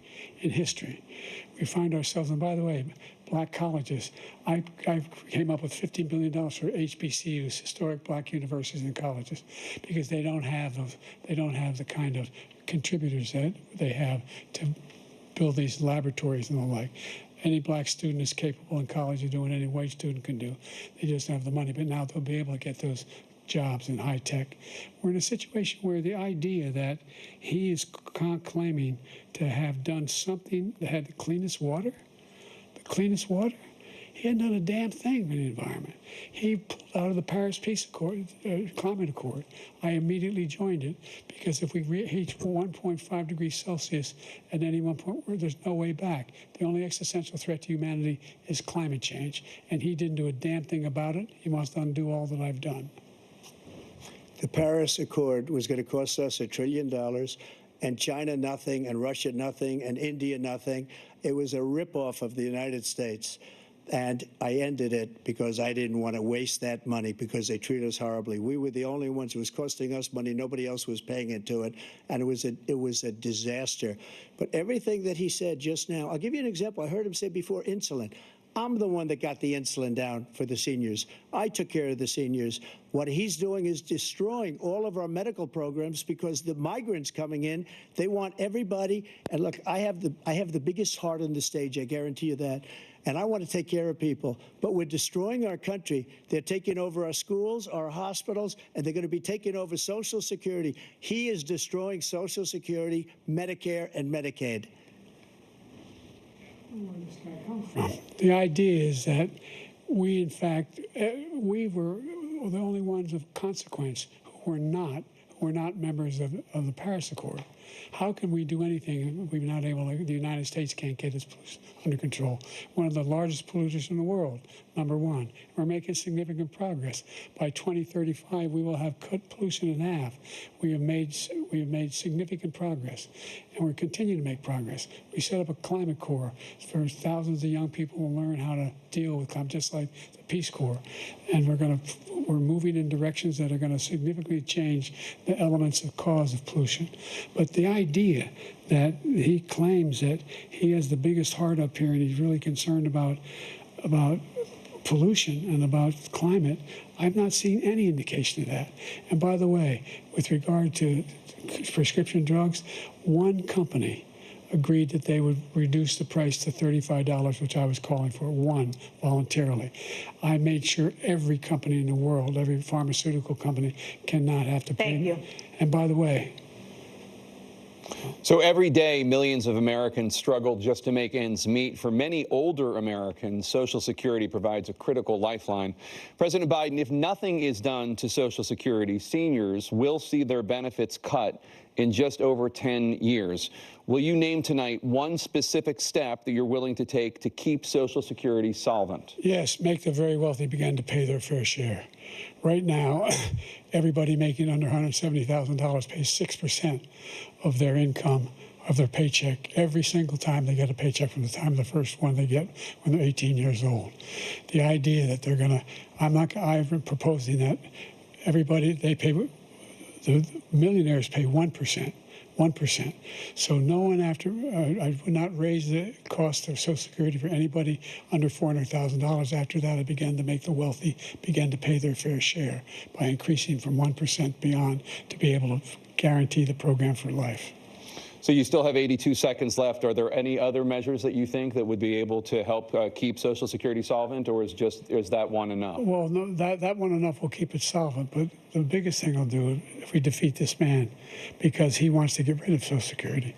He thinks there's plenty to cut in Social Security. He's wanting to cut Social Security and Medicare both times. And and if you look at the program put forward by the House Republican caucus that I believe supports, is in fact want to cut it as well. The idea that we don't need to protect our seniors is ridiculous. And by the way, the American public has greater health care coverage today than ever before.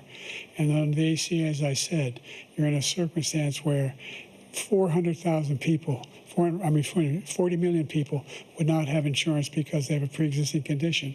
Only thing that allows them to have that insurance is the fact that they, in fact, are part of the ACA.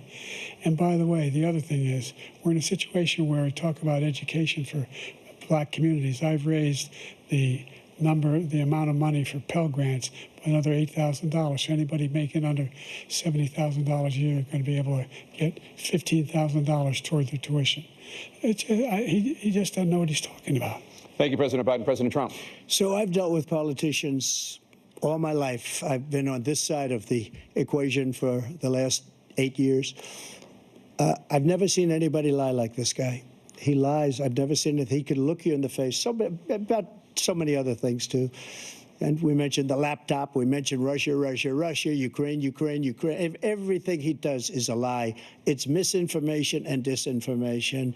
The losers and suckers story that he made up is a total lie on the military. It's a disgrace. But Social Security, he's destroying it because millions of people are pouring into our country, and they're putting them onto Social Security. They're putting them onto Medicare, Medicaid. They're putting them in our hospitals. They're taking the place of our citizens. What they're doing to the VA, to our veterans, is unbelievable. Our veterans are living in the street, and these people are living in luxury hotels. He doesn't know what he's doing, and it's really coming back. I've never seen such anger in our country before. President Biden? The idea that veterans are not being taken care of, I told you before. And by the way, when I said suckers and losers, he acknowledged after that he fired that general. That general got fired because he's the one that acknowledged that that's what he said. He was the one standing with Trump when he said it, number one. Number two, the idea that we're going to be in a situation where all these millions and millions, the way he talks about it, illegal aliens are coming into the country and taking away our jobs. There's a reason why we have the fastest growing economy in the world, the reason why we have the most successful economy in the world. we're doing better than any other nation in the world. And by the way, those 15 Nobel laureates he talked about being phony, those 15 Nobel laureates, economists, they all said that if Trump is reelected, we're likely to have a recession, and inflation is going to increasingly go up. And by the way, worst president in history, 159 presidential scholars voted him the worst president in the history of the United States of America. President Biden, thank you so much. Let's turn to the cost of child care, which many American families struggle to afford. President Trump, both you and President Biden have tried to address this issue, but the average cost of child care in this country has risen to more than $11,000 a year per child. For many families, the cost of child care for 2 children is more than their rent. In your second term, what would you do to make child care more affordable? Just to go back, the general got fired because he was no good. And if he said that, that's why he made it up. But we have 19 people that said I didn't say it, and they're very highly respected, much more so than him. The other thing is, he doesn't fire people. He never fired people. I've never seen him fire anybody. I did fire a lot. I fired Comey because he was no good. I fired a lot of the top people at the FBI, drained the swamp. They were no good. Not easy to fire people. You'd pay a price for it, but they were no good. I inherited these people. I didn't put them there. I didn't put Comey there. He was no good. I fired him. This guy hasn't fired anybody. He never fires.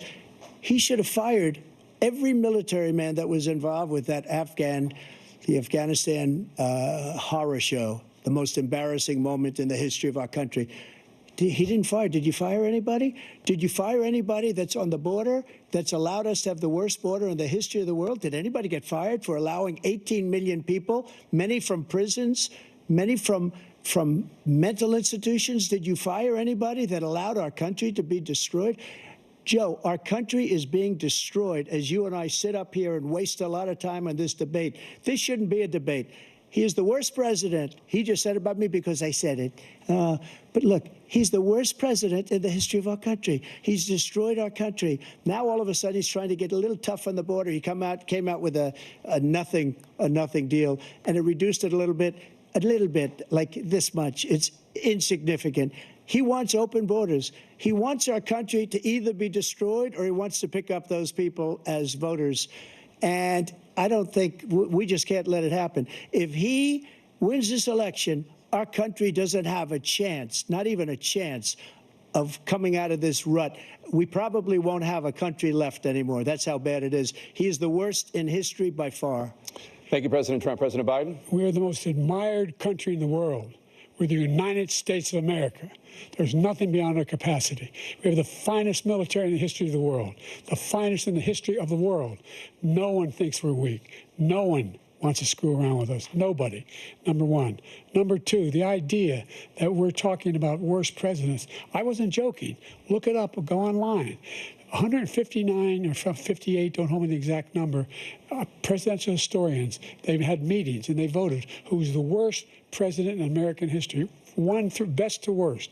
They said he was the worst in all of American history. That's a fact. That's not conjecture.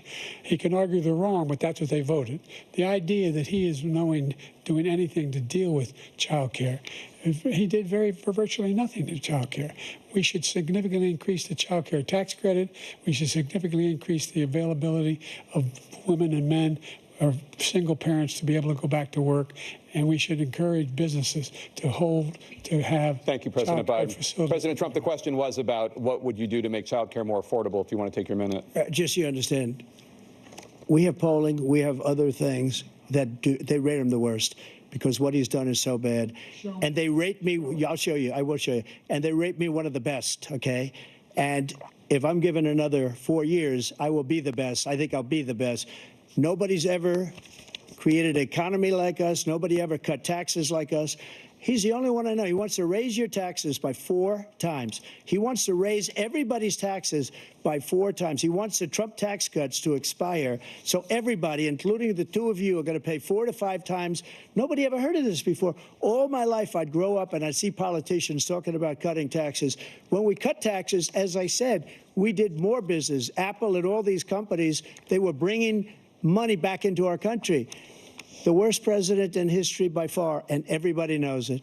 President Biden? Look, the fact of the matter is that he's dead wrong about, he's increased the tariff, he will increase the taxes on middle-class people. I said I'd never raise a tax on anybody making less than $400,000. I didn't. But this tariff is 10% tariffs. Everything coming into the country, you know what the economists say? That's going to cost the average American $2,500 a year more because they're going to have to pay the difference in food, and all the things that are very important. Number two, he's in a situation where he talks about how he has not raised, he's somehow helped the middle class. The middle class have been devastated by you.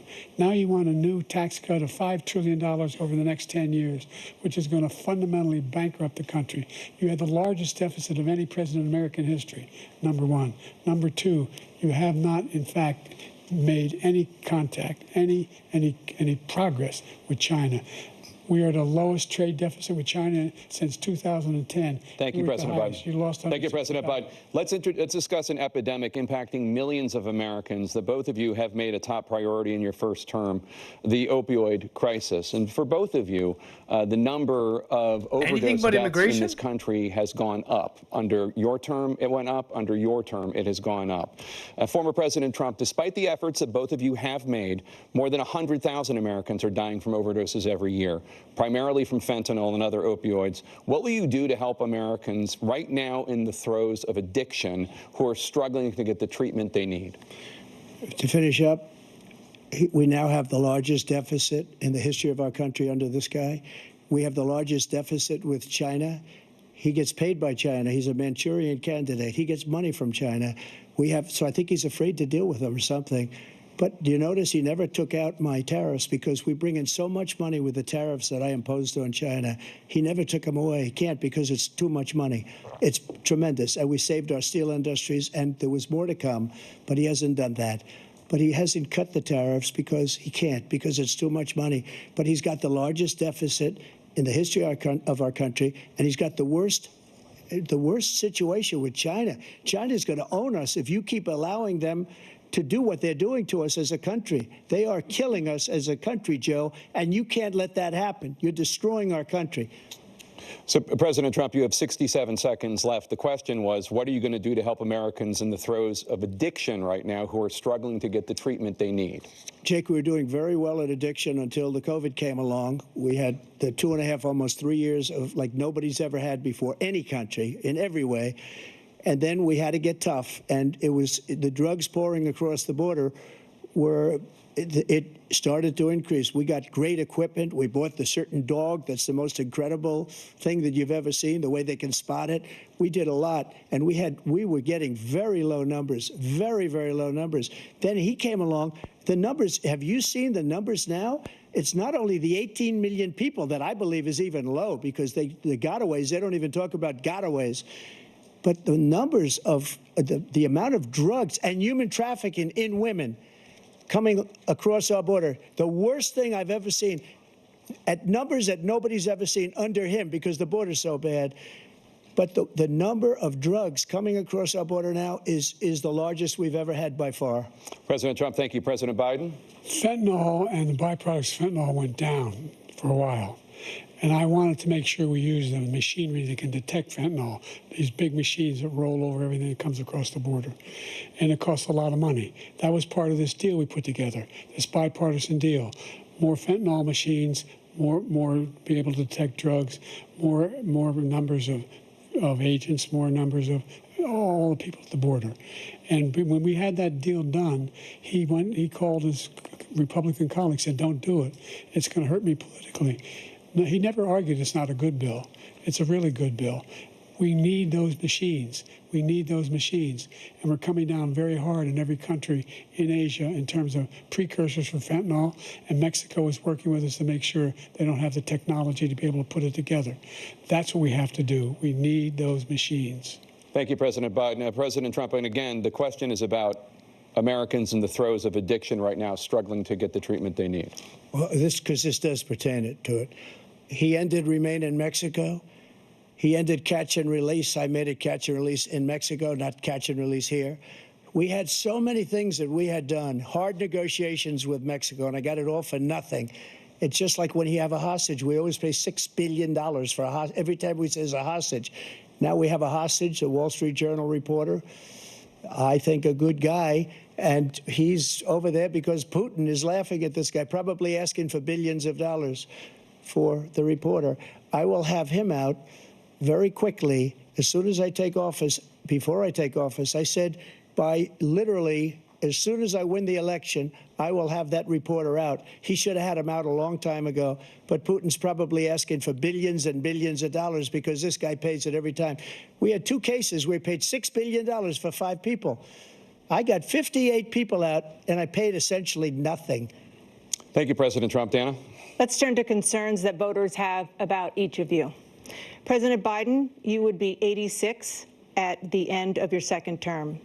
How do you address concerns about your capability to handle the toughest job in the world well into your 80s? Well, first of all, I spent half my career being criticized being the youngest person in politics. I was the 2nd youngest person ever elected to the United States Senate, and now I'm the oldest. This guy's 3 years younger and a lot less competent. I think that just look at the record. Look at what I've done. Look how I've turned around the horrible situation he left me. As I said, 15 million new jobs, 800,000 manufacturing jobs, more investment in America, over billions of dollars in private investment in enterprises that we are growing. By the way, we brought an awful lot of people. Well, the whole idea of computer chips. We used to have 40% of the market. We invented those chips, and we lost it because he was sending people to find the cheapest jobs overseas and to bring home a product. So I went to South Korea. I convinced Samsung to invest billions of dollars here in the United States. And guess what?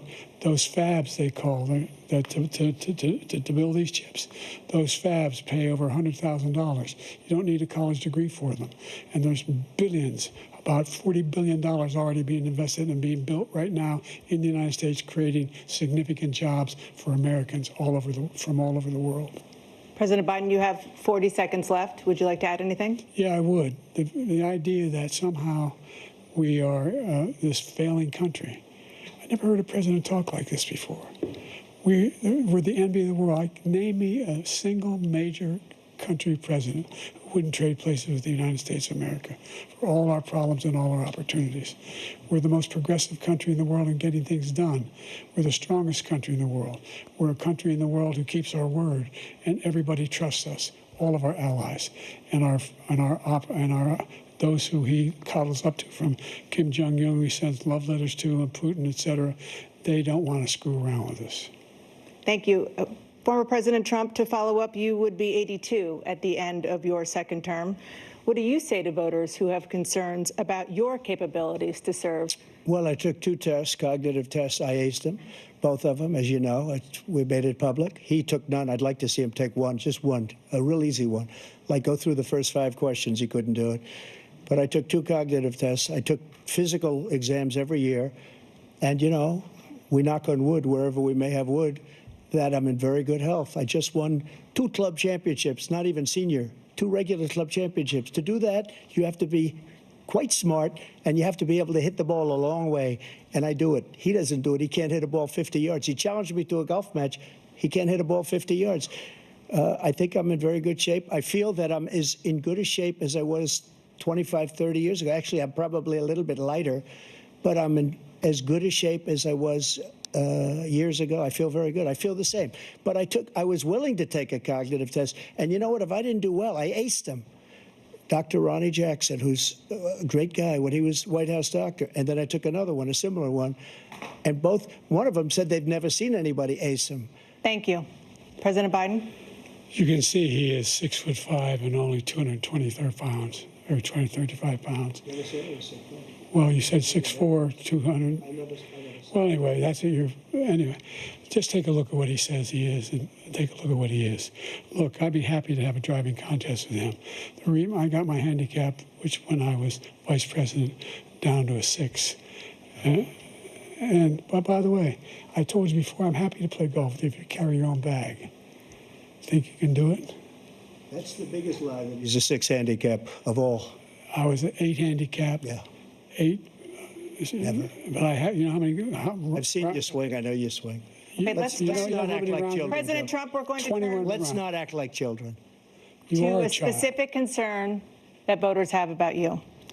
Will you pledge tonight that once all legal challenges have been exhausted, that you will accept the results of this election, regardless of who wins, and you will say right now that political violence in any form is unacceptable? Well, I shouldn't have to say that, but of course I believe that. It's totally unacceptable. And if you would see my statements that I made on Twitter at the time, and also my statement that I made in the Rose Garden, you would say it's one of the strongest statements you've ever seen. In addition to the speech I made in front of, I believe, the largest crowd I've ever spoken to, and I will tell you, nobody ever talks about that. They talk about a relatively small number of people that went to the Capitol, and in many cases were ushered in by the police. And as Nancy Pelosi said, it was her responsibility, not mine. She said that loud and clear. But the answer is, if the election is fair, free, and I want that more than anybody. And I'll tell you something. I wish he was a great president, because I wouldn't be here right now. I'd be at one of my many places enjoying myself. I wouldn't be under indictment because I wouldn't have been his political opponent, because he indicted me because I was his opponent. I wish he was a great president. I would rather have that. I wouldn't be here. I don't mind being here. But the only reason I'm here is he's so bad as a president that I'm going to make America great again. We're going to make America great again. We're a failing nation right now. We're a seriously failing nation. And we're a failing nation because of him. His policies are so bad.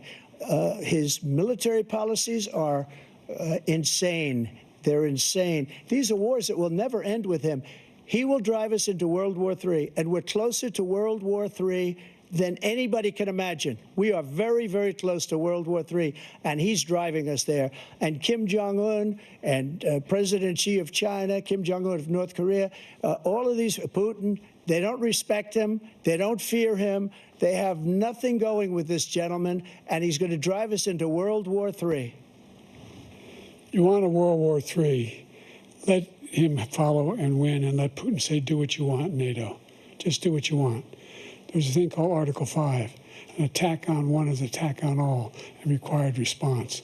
The idea, I can't think of a single major leader in the world who wouldn't trade places with the job I've done and what they've done.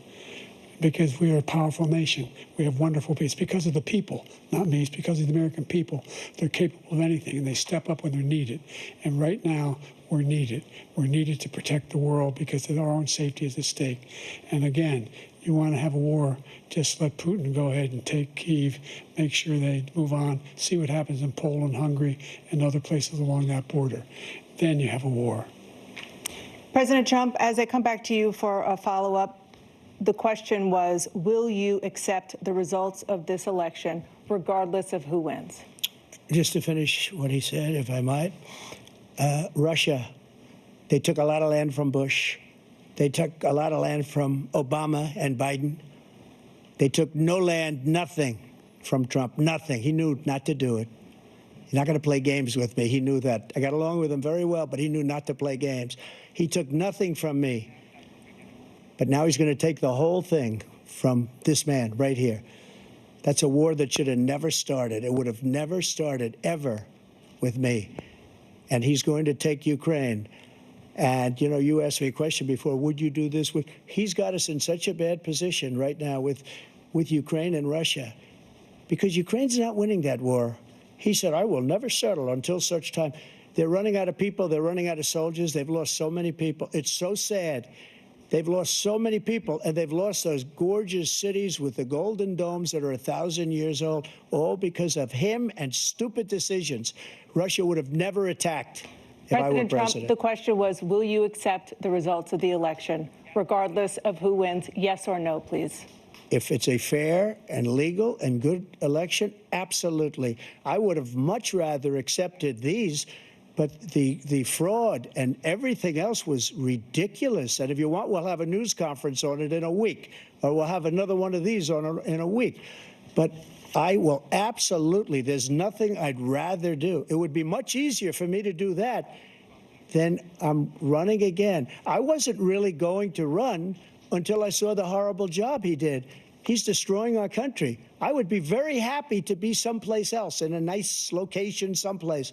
And again, no indictments, no political opponent stuff, because it's the only way he thinks he can win. But unfortunately, it's driven up my numbers and driven them up to a very high level because the people understand it. Well, let's see what your numbers are when this election is over. Let's see. You're a whiner. When you lost the first time, you continued, you appealed and appealed to courts all across the country. Not one single court in America said any of your claims had any merit, state or local, none. But you continue to provoke this lie about somehow there's all this misrepresentation, all this stealing. There is no evidence of that at all. And I tell you what, I doubt whether you'll accept it because you're such a whiner. The idea, if you lose again, you accepting anything, you can't stand the loss. Something snapped in you when you lost the last time. We'll be right back with more from the CNN presidential debate, live from Georgia. Let's not wait. Trump's Riz was like a demon in my head. Something snapped. Was what I was thinking about when he said that. When Biden was like, something snapped inside of you when you couldn't accept those results. You know, they keep going on him about that. Like, accept the results. And like Carver in my chat here is bringing up, great question. What does that even mean? Accept the results. Why do you care about this man's heart? Can't this man accept whatever he wants? What if he's just wrong and he just says, oh, well, it's a fraud and I don't accept it. And he just says that. Let him, and he's just wrong. Let him be, I guess, let him not accept it. What is the, so it obviously it fails in any logic here. I don't know how much more they're going to debate here. I guess they keep going. Have they gotten to immigration? Did they do a segment on it? They've touched on it over and over. And every time Trump gets to it, it's a total dunk. Because it encompasses so many things. It encompasses the election integrity. I mean, think about who, if you want to, you could talk about integrity all you want, but who's important voters? So it encompasses so many things. The inflation, how they don't care about the American people, and all that. The fentanyl machines. Oh, but I bought fentanyl machines. I mean, I want to know which Silicon Valley arse thought that one up. Like, we need these expensive machines to do. I mean, I'm saying it's fine technology, but it's also called strong borders. Okay. I think the debate rules seems to have worked out just fine. It's a little clunky where Trump will respond to the previous thing using the time of the next question, but it's honestly been fine and all ordered. It's nice and ordered. I can't say anything about that. But what a nasty gossip. Biden, a little petulant, you know. I can't help but laugh. I can't help but enjoy a little bit the petulance at some of these little quibbles, you know, quibbling about, well, no, I was the best president. No, I was the best president. I'm telling you, the military likes me. They hate this guy. No. They like me. They hate this guy. This guy can't even swing. I've seen this guy swing. It's definitely funny stuff. On the blacks, if I may nitpick a little bit, sir, President Trump, on the super predators, that was kind of based of Biden, but that was a long time ago. That was many years ago. You know, I don't like these comments. He's too nice about that. For all the criticisms we can have about Biden and the race-based discrimination, I mean, think about it. He did the whatever money he did for the blacks, and then the student debt, buying off voters. The opportunity zones is no different, Trump. And I'm not gonna go hard on him that hard, because think about it. Again, this is a sign that the Republicans, the GOP, is over. They're done. It's over. It's only Trump, and the rest of them suck. Look, the opportunity zones came from Tim Scott. And how is that different from the Democrats? How is that any different? So it comes from the GOP. Too much GOP, not enough Trump. But I gotta say, in this debate, I've seen more of Trump. I'm pretty happy. I'm quite happy. And he, you know, he continues to navigate some of these things, I think, quite expertly on 95%. The war stuff, there's some things I want to say there. It looks like they're coming back, though. Yeah, so let's see if we can finish up here. Predetermined by a coin toss. We're going to begin with you, President Biden. You have 2 minutes. We've made significant progress from the debacle that was left by President Trump in his last term. We find ourselves in a situation where, number one, we have to make sure that we have a fair tax system. I ask anyone out there in the audience or anyone out watching this debate, do you think the tax system is fair? The fact is that I said nobody even making under $400,000 had a single penny increase in their taxes and will not. And if I'm reelected, that'll be the case again. But this guy has increased your taxes because of the deficit, number one. He's increased inflation because of the debacle he left after the way he handled the pandemic.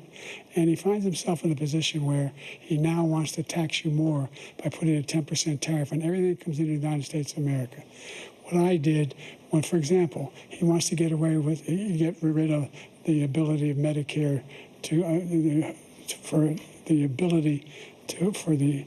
us to be able to negotiate drug prices with the big pharma companies. Well, guess what? We got it down to $35 for insulin instead of $400. No more than $2,000 for every senior, no matter how much prescription they need. You know what that did? That reduced the federal debt by $160 billion over 10 years because the government doesn't have to pay the exorbitant prices. I'm going to make that available to every senior all along. It's happening now, and everybody in America. He wants to get rid of that. I'm going to make sure that we have child care. We're going to significantly increase the credit people have for child care. I'm going to make sure we do something about what we're doing on lead pipes and all the things that are causing health problems for people across the country. We're going to continue to fight to bring down inflation and give people a break. Thank you, President Biden. President Trump, you now have 2 minutes for your closing statement. Like so many politicians, this man is just a complainer. He said, we want to do this, we want to do that, we want to get rid of this tax, that tax. But he doesn't do anything. All he does is make our country unsafe by allowing millions and millions of people to pour in. Our military doesn't respect him. We look like fools in Afghanistan. We didn't stop Israel. It was such a horrible thing that would have never happened. It should have never happened. Iran was broke. Anybody that did business with Iran, including China, they couldn't do business with the United States. They all passed. Iran was broke. They had no money for Hamas or Hezbollah, for terror, no money whatsoever. Again, Ukraine should have never happened. He talks about all this stuff, but he didn't do it. For 3.5 years, we're living in hell. We have the Palestinians and we have everybody else rioting all over the place. You talk about Charlottesville. This is 100 times Charlottesville, 1,000 times. The whole country is exploding because of you, because they don't respect you, and they have to respect their president, and they don't respect you throughout the world. What we did was incredible. We rebuilt the military. We got the largest tax cut in history, the largest regulation cut in history. The reason he's got jobs is because I cut the regulations that gave jobs, but he's putting a lot of those regulations back on. All of the things that we've done, nobody's never seen anything like, even from a medical standpoint, right to try, where we can try space-age materials instead of going to Asia or going to Europe and trying to get, when you're terminally ill, now you can go and you can get something. You sign a document. They've been trying to get it for 42 years. But you know what we did for the military was incredible. Choice for our soldiers, where our soldiers, instead of waiting for 3 months to see a doctor, can go out and get themselves fixed up and readied up and take care of themselves, and they're living. And that's why I had the highest approval rating in the history of the VA. So all of these things, we're in a failing nation, but it's not going to be failing anymore. We're going to make it great again. Thank you, former President Trump, President Biden. Stay with us because we have full analysis of this debate. Anderson Cooper and Aaron Burnett starts now on CNN. So we've been watching the wrap-up there of the debate. Former President Trump making his closing statement. It looks like that's it, folks. Presidential debate hosted by CNN. Looks like they got the CNN Mr. people Trump commenting facing now. Off against President Biden. The two men debated for about an hour and 40 minutes or so and clashed repeatedly on the major topics of the day, including economy, abortion, immigration. Yeah, I think that's it, folks. That's the presidential debate there. What do you guys think? It looks like the chat mostly thinks Trump won. Trump won. Easy freaking peasy. And I was going in a little, unsure in that, I'm not too excited about it, just whatever.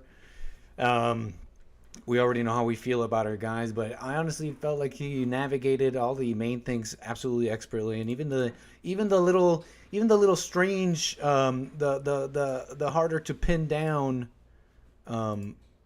parts of his campaign and his presidency and what he's about, the foreign policy and NATO and the rhinos and who wouldn't and would like those comments. I feel like he navigated those in an interesting way, in a way that you can't call him, in my opinion, a shill and like totally gone or whatever. He's a so in my opinion, he's showed to me in this debate as continuing forward that he's still this America First guy. For whatever criticisms of being this kind of like New York liberal guy that he may be, all those things may be true and all that. I would have liked to hear what he had to say about the child care thing. He didn't really zero in on that. They asked him twice too, and didn't quite zero in exactly what he might do. What he mentioned it not too long ago. This idea that families wanting to make it easy to buy a home and have children, for Americans to do that. And I would have liked to hear more about that personally, because it's in the back of people's minds. It's something that people are really thinking about, especially younger people. And in this world of marriage and all that, I gotta say, I really think a lot of these issues are being exacerbated by simply bad policy, bad governing. And if some of those things could be eased, I think a lot of the issues between men and women would totally ease. And I think you'd see a lot more men just pulling that trigger, being like, you know what, I'm having a family and I'll learn and live, and just pulling that trigger younger. So I would have liked to hear more about that, the child care stuff. Yeah, I honestly think a lot of those issues would be fixed. Interesting comments about firing a lot of people. He fired a lot of the people, but the RNC, and he mentioned how you pay a price for that. I wanted to hear more about that. I wonder what that he meant by that. Maybe some more politically adept people can tell me what he meant.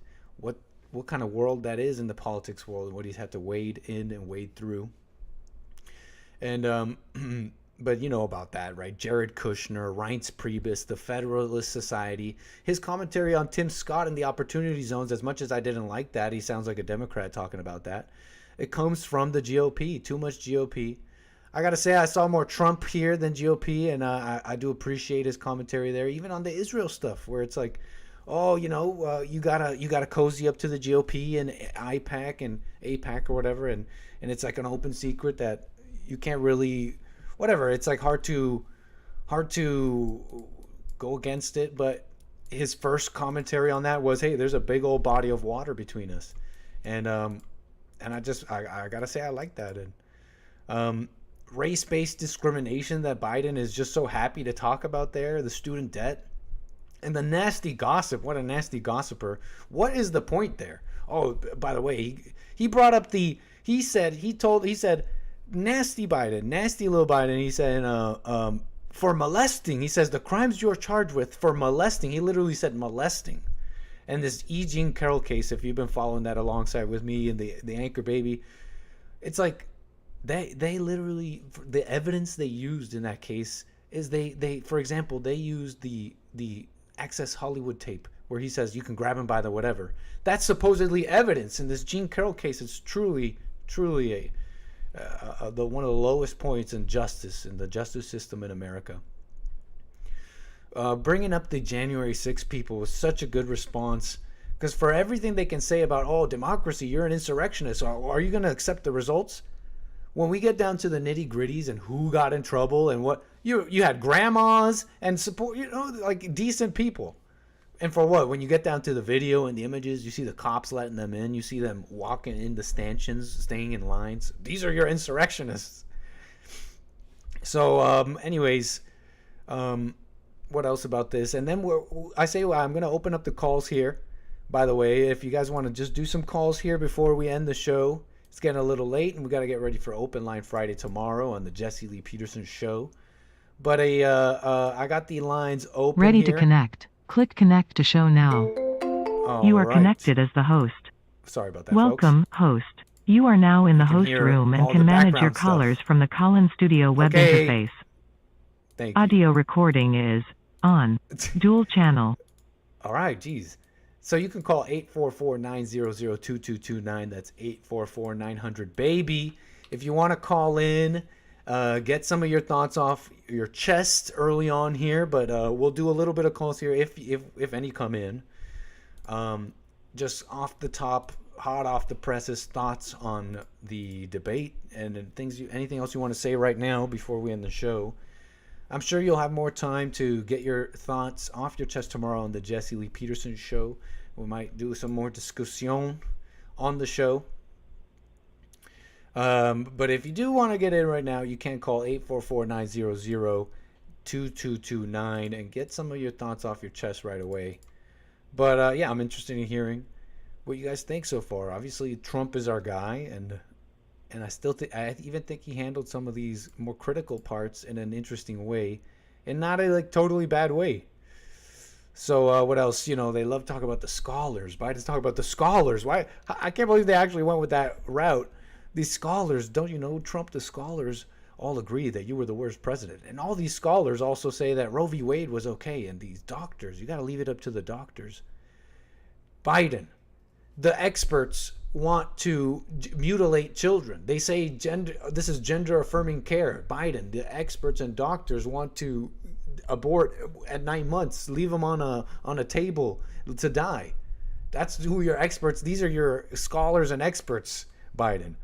And so it's so many people being obtuse. Biden being obtuse about those things, and just kind of being an ignorant person. We brought down the deficit. This guy made that deficit so high, and he explains himself multiple times about COVID and what exactly kind of went down. And he just wants to be obtuse and be like, "What about the deficit? Do you want to actually have a conversation here?"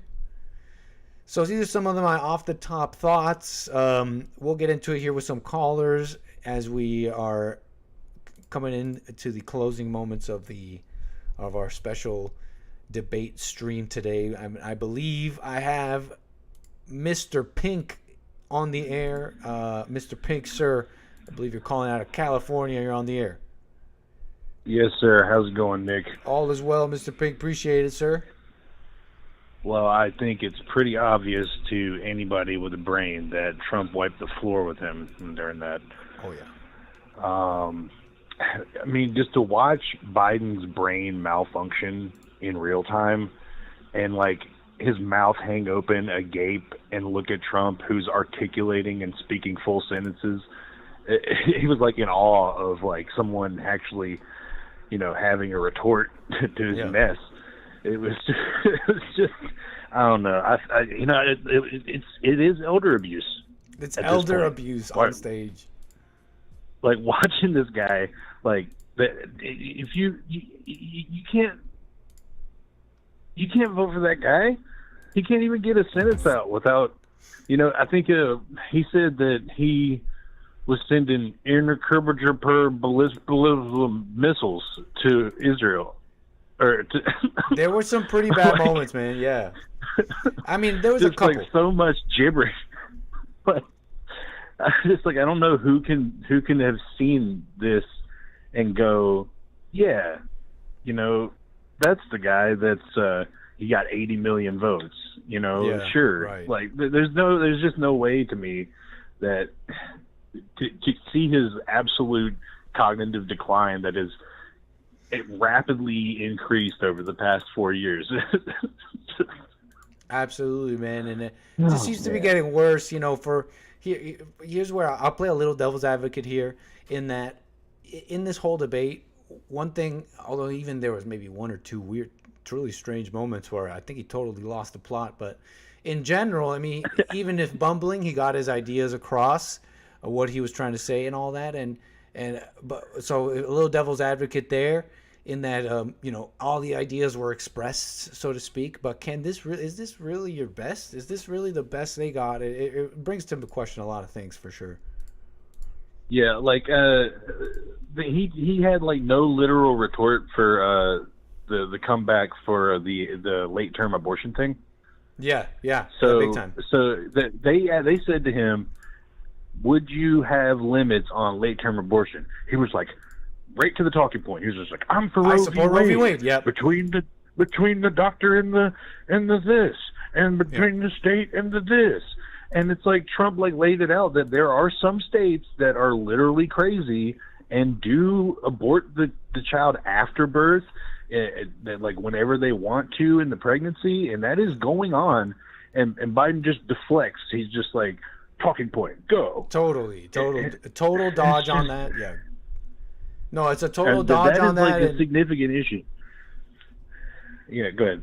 No, it's a total dodge on that. I agree. That was clear, and it was supposed to be kind of a dunk, or at least a little bit of a positive thing on the Democrat side for Biden, since Republicans kind of pull pretty negatively on the abortion thing, and or relatively negatively, and and I got to say, I think he handled it quite well, making it clear that it's about it going back to the people, but more importantly, pointing out the failure of morality and reason when it comes down to the nitty-gritties. You could say all you want, you want to give it to politicians, and these politicians don't have a right to control women's bodies. So when we come down to brass tacks, what are you saying, Biden? So the people who should control it is doctors and scholars. Well, Biden, when we get down to brass tacks, these doctors and scholars want to mutilate children. They want to leave them. They want to kill. They want to abort the babies at 9 months. You don't understand what I'm saying? So, for all the legalistic stuff you want to say, when you get down to the nitty gritties, who are the insane ones? I think it's quite clear. And then that brings me right back to Trump made his points, and he made them in the time allotted very, very often. He got in everything he was trying to say. There was multiple times that I watched in the debate where Biden would just start trailing off into rambling, and Tapper was like, okay, moving on, moving on, Biden, Mr. Trump, because he had to like stop Biden from going, yeah, I can think of one. Yeah. There was like 3 or 4 times specifically where Biden, like, it wasn't that he had run out of time. It's just that he wasn't saying anything cognizant at all. Yeah. And so they just had to go, okay, moving to the next. Yeah, big time. Yeah, I definitely caught a few of those. Yeah, so I don't know if you got other callers on the line. I want to be able to, give everybody their time and everything. Yeah, no problem, sir. I mean, speak freely. Last thing or two you want to say? I do have another caller on hold here, but go ahead. I just at the end of the day, if you were watching that and you have a brain, how could you not see that our country shouldn't be run by a geriatric that can't think? Yeah. At least that. At least. Yeah, just like put simply, like, do you have a cognitive ability to have seen that in lifetime just now? Like, he couldn't, like, you could see his like lost stare as Trump was like making clear, articulate points. Yeah, and he was just staring at him like confused and all like, I don't know, lost in space. And a lot of the stuff he was saying very clearly, he like if he believes that, he's living in another planet in his head. Because there's no world where his economy's better. One more little point is that he was talking about, Trump, you're going to go after the people that you say you're political enemies when you get in office, and it's like, bro, you're doing that as we speak. Yeah, big time. You're putting like January 6 people in prison as we speak, and you're saying you're going to do that, like, for all this democracy talk. Yeah. Anyway, what do you think about Biden bringing? What do you think about Biden pretty much opening up? Pretty much opening up. I was almost shocked. His like first comments. I shouldn't be shocked, but I mean, that's where he went. He opened up on the economy and all that. He opened up with, this guy wanted people to inject bleach, and he did a couple of these quips throughout the debate where he went with some of the most nastiest lies that the media has done, and I'm a little surprised they went with it. In that, I don't think these points do that well anymore. They've been kind of dealt with. All that debunked stuff. Yeah. That even Snopes comes out years later and is like, no. Injecting bleach, molesting, separating the families. Go on. Yep. Putting people in cages, putting kids in cages. He said what was the other one? He said the suckers thing about the suckers the military and the generals. And the because generals are were suckers, against him. though. That's the funny thing about that. The generals are absolute suckers, and Trump was I wouldn't even be mad if he said something like that. Look, the only veterans, sorry to cut you off, but the only veterans who, when he's talking about the veterans that love him and the veterans that support him, he's talking about real people. When Biden is talking about the veterans that don't like Trump, he's talking about NATO establishment losers like Adam Kinzinger, who was, I'm a Republican, I'm a conservative, voting for Biden for the first time. Those are the people, the so-called vets and generals, overly with way too many medals than they deserve, that support Biden. And there's one the coup de grace, and I know as soon as it came out of Biden's mouth, I saw Hake in my head go, "Oh Lord!" As soon as he rolled over that Charlottesville mess again, here we come with the Nazis are coming out of the woods. Very fine people. Here we go. I'm like, God Almighty, this same old tired crap. Yep. But it's like it kind of shows that it really is a bumbling so-called deep state, and they are almost. Can we say this? Can we say this for all the caution I may put out on not underestimating your enemy, and I'm on some like Sun Tzu type thing. At the same time, it seems like this house of cards is tumbling around them. It's the left wing. The Democrats in Chicago are doing virtual reality meetings because their own side is going to protest them if they do anything public. They need to print money. Yeah. They got to just print and censor and censor and censor. And I really think this shows that this is as far as they're thinking of things, that they just think they could just print enough money and censor their problems away. Yeah, and another thing that Alex Jones kind of goes on about from time to time is that the deep state itself and like the mess that they worship is to gloat in front of your face about how bad they are. Yeah.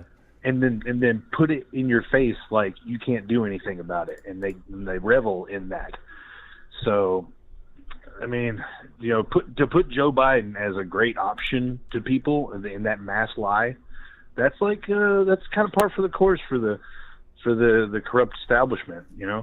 I mean, he even said, he was like, I was the youngest senator in there saying a bunch of mess, and now I'm the oldest ever in here saying a bunch of mess still.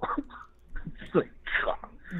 There were so many moments like that where there were supposed to be dunks, but I'm like, man, if I was on the fence, you're making me want to vote. He's like, this is the guy that wants to get us out of NATO. It's like, dang, you're making me want to vote harder. This is the guy who's like, who has no experience. He's been he's like, I've been here forever, and this guy's just this new, he's just coming here with no experience. It's like, thank you, yeah, but let me vote Trump. Let me vote harder for Trump.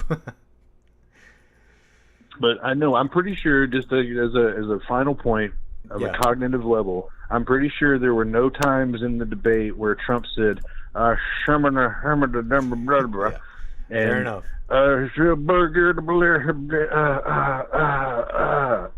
At one point it was pretty bad. He was like, he was talking about Medicare. He's like, Medicare, lead pipes. I was like, dang. Somebody help him out. Medicare, lead pipes. Like, hit him with a stim pack. Fallout. Quick. Hit him with a stim pack. Quick. Thank you, sir. Mr. Right. Pink, an absolute pleasure. Call me again. All right. See you, brother. All right. We got Rika out of California on the air, sir. Appreciate your call. What's going on with you, Nick? All is well, sir. All right. I got a question, yes, right? Sir. Everybody's saying, well, Trump's saying that he could squash the Russia deal on day one, right? Yeah. What kind of man would he be if he's not making that phone call for the people right now? Help me understand your question. What phone call for the people right now? Like, if he could really talk Putin out of backing out of Ukraine, and he choose not to until he get elected, what would people think about him? Like, you just letting innocent people die over there until you get elected? And if you don't, then you're just not going to talk to Putin at all? I mean, for America's sake? Wait, that's really your criticism? I'm just asking. If he was really a good guy, he would have called him already and wouldn't wait till he wins that's really your argument? Come on, man. I mean, Bring us something better. Bring us a real argument. I'm saying, who's to say he can do what he's saying he can do if he ain't did it already? It's one thing to say. It's one thing to doubt his ability to do what he's saying. It's another thing to come out with what you were, some weird thing that you're coming out at it right now. Like he would call them already. He would call them already. I'm a broker. If you're saying that, hey, look, here's what you're saying so far. You're literally saying that you're first, you didn't even tell us your point, but now you're saying that your point is that you doubt his ability to do this because he would have done it already. He would have called Russia. Is that really your point? He would have done it already and not waited to be president. This proves this throws doubt on his ability to do that. Is that a fair summary of what you're saying? I'm pretty sure that's it. Yeah. Yeah, okay. Well, we'll let you take that position. Whatever. You're welcome to have any position you like on the show. Interesting one, though. That's right. That's right. Because the American people that's going over there to fight and the money that we're sending over there, it's the taxpayers' dollars. So they the ones that's going to have to pay all this money that we're sending over there back when he could just be like, look, I'm going to go over there and save American money, even as a non-president. Just like Putin just went and sat down with North Korea to promise that they'll defend each other in war. See, Trump should have been like, look, this is escalating too far more than Biden. Let me show what a good man I am for the American people and let them choose to vote for me regardless whether I win or lose, but I'm going to run and do what's best for America and save lives. But, hey, you know, if you can put it as a political talking point to hope you get elected, why not? But because you don't have to prove you're right after you're elected. You just have to get elected. Forget what the American that's how politics yeah, works. Yeah, that's how politics works. Right. He said, I've been around politicians my whole life. Big time. But you still haven't quite made a point, though. Like, I agree with that general notion, but you still haven't quite made a point. You still haven't made any point. You're just saying, you're just literally saying Trump should have called him already. If he's really going to do something about it, he would have done it by now. So you haven't really made a point yet, and it's a little ridiculous, don't you think? No, he would have done it by now. He's dealing with this, he's dealing with this legal stuff. He's got to become president still. Like, hey, y'all put trust in a man that interesting hasn't proved to be anything. No, but you're not making a point, though. You're just, can you make a point? I'm not trying to make a point, Nick. Thank you for admitting that. Thank you for admitting that. That's all I wanted. Appreciate it. No, appreciate you admitting you're not trying to make a point. You're just spewing nonsense. But okay, go ahead. A hypothetical. Why believe a man that has a track This is nitpicking for the devil. This is not nitpicking for Christ. As a liar, a man that has a track record as a liar, you're going to believe he can do something. That's what you say. Says you. Did he just say that Biden had the biggest deficit? Did Trump just say that on live TV? That Biden created the biggest deficit as a president? Did Trump just say that? Yes or no? I don't remember him saying that. I took a whole bunch of notes. I took a whole bunch of notes. I don't remember him saying that. He may have said that. I'm not saying no. I'm looking at my notes, and you know, I do remember him admitting that. You're laughing before I've even said anything. I remember him admitting that the economy took a big hit during the COVID pandemic, and he admitted. See, that's the thing about Trump. If you remember, he was quite measured about the economy stuff, admitting just exactly where it went wrong. But he was saying that it did go wrong. Joe told him right. He said we were doing well. Remember, he said if you remember, he said we were doing well. Yeah, the inflation was down. I don't know what you just said. You're just yelling. Nobody hears what you're saying. No, that's what Joe said. Joe was yelling. Can you save that? Can you save that, sir, for just one moment? Can you say? I'll let you say that clearly so we can all hear you. We can all hear you. But if you remember, he was saying we were doing well on addiction until COVID. You know, for any criticisms you might have, he was the only one with the measured responses, admitting where things weren't so well and explaining why. And you may not like the answer, but he did it. He was the only one doing that. But go ahead. What were you saying? Yeah, inflation would be down. We're flat on our back. Gas prices would be down. We're flat on our back. January 6th, when he tried to act like... Wait, what are you saying about inflation? You said nothing. You said nothing about inflation. We'll get to January 6th, but you said what about inflation? Inflation on our backs? What are you trying to say about that? Down. He said there was no inflation on January 6th. Gas prices were down. So you're quibbling about dumb economy stuff just like they did in the debate. We had enough of that during the debate. I didn't care much about that quibbling either. We called it. I didn't care. Wait, hold on. I didn't care much about that quibbling between them either. I was better. Like, how about the results speak for themselves? Well, I don't care. Look, I don't care. You were just saying I hate these politicians. Yeah, I agree. I don't care about that quibbling either. Instead of blaming the other guy, tell me what you did. And let me ask you this, Frederick. You want to tell me with a straight face that you're happy with the Biden economy? these people selling us out and rising inflation, the golden boys living it up. Meanwhile, the rest of us just have to suck it up because it's democracy. We have to fight this war. You support all the war. You're basically CNN, right? Don't you support all that? This is America. I'm a patriot, and I love America. I love what Biden's doing with the country. I thought so. The PAC Act for the veterans. I mean, no, for real. The way what he was saying. So you're a liar about inflation. Why are you talking about inflation like you care about it? Inflation don't affect me. I thought so. Yeah, we know you don't care about the real things and what's really happening. If inflation goes up, they pay me more money if inflation goes up. There you go, folks. See, I get a fat check for inflation. You hear that? So I'm not worried about inflation. I'm talking about taxing the rich. I am about taxing that rich, though. Like, he got some good points on how to get that deficit down. But what we're talking about is January 6th and how the country. You know what's so nasty about what you're saying? Because you're actually agreeing with 𝒔𝒐𝒄𝒊𝒂𝒍𝒔 and the establishment on something interesting here. Because here's what happened in the debate in the economy. He said the greatest economy, Biden saying, oh, the deficit and all that. And if you remember, �𝒐𝒄𝒊𝒂𝒍𝒔 chooses this moment to ask him about these the deficit and tax, because he's saying, well, during this time when these huge deficits were added, are you sure it's really smart to be stopping these regulations? And basically he's saying, are you sure you want to stop the gravy train to the government and continue these tax cuts and regulations for the people? And he, what Trump says, he says, yeah, of course, because those are the things that created such a strong economy. See, he really cares about the people. Meanwhile, you want to go along with Tapper and CNN and the media, who is saying, oh, this guy who's basically feigning fear, and they don't really mean it, they're just establishment hacks, feigning fear that this guy's going to lower the tax revenue, and now we're not going to be able to pay for what? Pay for what? The wars, which you support? Fred, you're not saying anything, man. What? I like the moderators. They got the pulse of America down point. They say, blacks ain't happy with what you're doing, Biden. You need to do more. What you gonna do? Trump, what you gonna do? Them are the questions. How we gonna close this wealth gap? The moderators let you know what America and the Jews want. Close this wealth gap. How you gonna do it? These are the questions America want to know. Yeah. Bring the blacks up. Pharaohs, baby. Come on. You ain't talking about nothing. What do you want to talk about? Frederick, look at what the moderators are bringing. You're saying to nothing. Look This is what really the moderators embarrassing. are bringing to these two. Listen, Nick. Okay, I'll listen. Look what the moderators are bringing to these two old white men. One are the young, youthful, educated white men that's ready to be president, 60, 50 years old. Great there question. are none. No, you're right. Yeah, it's a great question. They want to sit back. They scared to call in. I don't know. Like that in real life. I find it hard to believe that you'd be showing these people love right now, and I find it hard to believe that you. But I'm gonna just take it at face value what you're saying, because it's true what you're saying. For all the things that we want to say, take this in.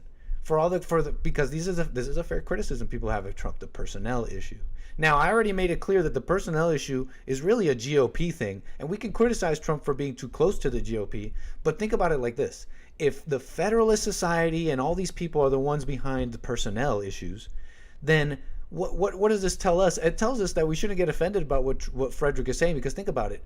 There is no alternative apparatus. The apparatus that we're dealt with is this crappy, we need some new blood up in there. Is this crappy, like some Cornel West, corrupt and captured Rhino Republican Party. That's the only apparatus that Trump had. That's it. If I may throw in a little devil's avocado there. Right at the beginning of 2016, there was a website and a big movement to gather all the just average Trump supporters. These are people on the internet, and they were all signing up to volunteer to really work on the Trump campaign. And the RNC and the Federalist Society came in and shut that down, and they were like, nope, we got to get in experienced politicians. And so a little commentary on the personnel stuff. But we all heard you go off about Pharaoh this. That's a little ridiculous, man. You're saying nothing. About what? Nothing. Not important, sir. About Pharaoh this or whatever. I mean, a little ridiculous. Yeah. No. The truth is out there, and America's gonna move. It's God's plan. Let God cook. All right. You know what I'm saying? So the let God cook. Let's go. And they question and their line of questioning seems like it was on point. You know I appreciated I don't know if it was the rules they said or whatever, but it felt a little ordered. It felt fine. And right on, sir. Frederick, anything else you want to say before we move the wheels here? No, that's it. Great debate. Yeah. Great show. I think they should do it again. All right. Have a good one. Call me again. Yes, sir. We're rocking these calls. We're keeping it going here. We got Justin out of Fullerton. You're on the air. And then we'll get to super Hey, chats how and you all doing? that. How you doing, Justin? Appreciate your call. All right. So just want to keep the wheels spinning. I think Trump 2024 is imminent, and it's evident that bumbling, stumbling guy like Creepy Sleepy Joe is never going to be president again. Beautiful. And if in fact, and here's my summation, if in fact they steal the election again, you're going to have not a gagged president who's going to be a convict or something. You're going to have not January 6th. What you're going to have is a response of the American people. And irregardless, it is God's plan. That was, irregardless, for 2 hours. It's plainly in sight that even a commoner like Freddie Fred can state the obvious. Now, what is it? It's God's plan. God's plan. It's obvious. Interesting, sir. It's God's plan and obvious, because if in fact the 2 older white guys that he's talking about could be preceded by anyone other than that demographic, hey, great, let's see what happens. But it's not ever going to happen, right? So that is the demographic. That is who's the leading, either a stumbling, bumbling Antifa leader called Joe Biden, who listens to, the CCP, sold out to, Ukrainian Zelensky, the whole gamut. Or you got someone like Trump, who's going to have his day, not in court, his day to reign. And that's what I think. So just to keep the wheel spinning, there's a lot to be said, but I do think one thing that people are not talking about, maybe you should, maybe at a later time dive into, is how Joe Biden was forgotten 10 days ago to have threatened the United States citizenry. He said to them about having no fear about a revolt or any fear, because he's in charge supposedly of the F-15s. Do you remember that? Yeah, I do remember that. Yeah, for the I sort of remember that about anybody thinking they can stand up against the government. We have F-15s or something like that. And it's like a true statement. And John Adams, man, you'd be rolling I was going to say Thomas Jefferson and John Adams would be rolling in their graves to hear some tyrannical crap. Right. That. And this is for the people who decry the Second Amendment, or it's like a strange thing and it's archaic and they don't get it. Here's the thing about immigration. This is a pretty major thing. When you think about the polls and the stats that show that the people coming in, even if they're nice people, even if they have homes and families, or you know what I mean, or they're Catholic or Christian, even if they say they don't believe in the original interpretation of a constitution, they don't believe that hate speech is free speech, they don't believe in the Second Amendment. These are some really specific American things, and anything otherwise, we'll get either European socialism or worse, Mexican or worse socialism. Well, yeah. I mean, the idea that Spain could have left in my opinion, right? England left, Spain left their territories, and the people would prosper. Like the ones that came from England, the ones that came from Spain, equally it's not a reality. So there was those who were going to become more dominant, more what you would say like the leaders of the free world. But in Europe, the waters that they say is so far away or so close to us, right? Was because of Nazi Germany. It wasn't because of Putin or Russia or communism or the USSR. So when Stalin and the United States president at the time come together, what is that to say, to the rest of the German countries? Like, you can't even stop 2 powerful countries like the US, USSR, and now the UK. What I was trying to get at is, if all of the Western powers came together because in response you never want to have something like that happen again, they should defend themselves. They shouldn't be looking to America to be the savior. Big Stand time, up, sir. Be courageous. Be brave. Yeah, okay. That's why I like those comments from Trump too. Sir, call me again on this, Justin, and other things. Thank you, Nick. Take care. Keeping the calls going, and we got super chats to get to. We got William out of California. Thank you for your call, sir. How you been? Hey, what's up, buddy? All is well, sir. I don't even think it was close. I don't even think it was close. Joe looked like he was on drugs. Absolute mess. And your caller said, like he said, if you couldn't see with your own eyes what's going on here in this debate in the condition of Joe. When he said that, I said, oh, yeah, you got some people that are going to call in and say they don't see that. And Fred, who's that guy out there in L.A.? Frederick. Yeah, Freddie Smalls. Yeah, he... Is that a killer? Freddie Smalls. You Yeah. got Biggie Smalls and you got Freddie Smalls. The Oh. 4 foot wonder. Yeah. Well, I knew it would be somebody call in real quick about that. I don't see how anybody can defend this beat down that Trump put on him. And Trump wasn't even really heavy. You think that That's he true. didn't even. He was half pedal. He was half pedal. Honestly, it felt like that. Like he didn't even, It like he did. was being humble, maybe. Well, I'm just. He didn't have to do much. Right. You see the expression on Joe's face? How many times? Come on. Yeah, no, I can't say it really looked good at all. Like, I wasn't sure how it was gonna go down, but it was kind of a blowout. President Biden is doing a great job. Really? Oh, right. He said that That's seriously. pretty He said that rich. with no irony. That is pretty doggone rich. Mm-hmm. President Biden's doing a great job. You got that? Yeah. How about this, Freddie? You got that much resentment towards President Trump to say something like that? You must be new. Hey, man, I'm going to go ahead and let you get the wheels spinning. Willie, and get thank some you, other sir. calls. Take care, man. Thank you for your call, and call me again, man. Thank you. I will. Good show, man. Thank you, sir. All right. Folks, it's getting late for the anchor, baby. We got super chats to do. We got open line Friday to get ready for tomorrow. I'm glad I could do this with all of you today, and I appreciate you being with me. It's been absolutely fun.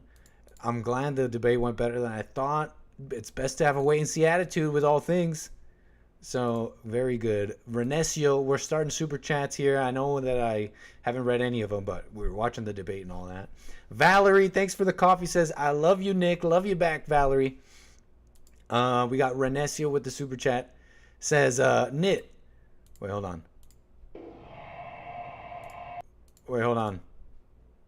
Says, Nit, who's hotter? Who is hotter, Sleepy Joe or Trump? Wait, hold on.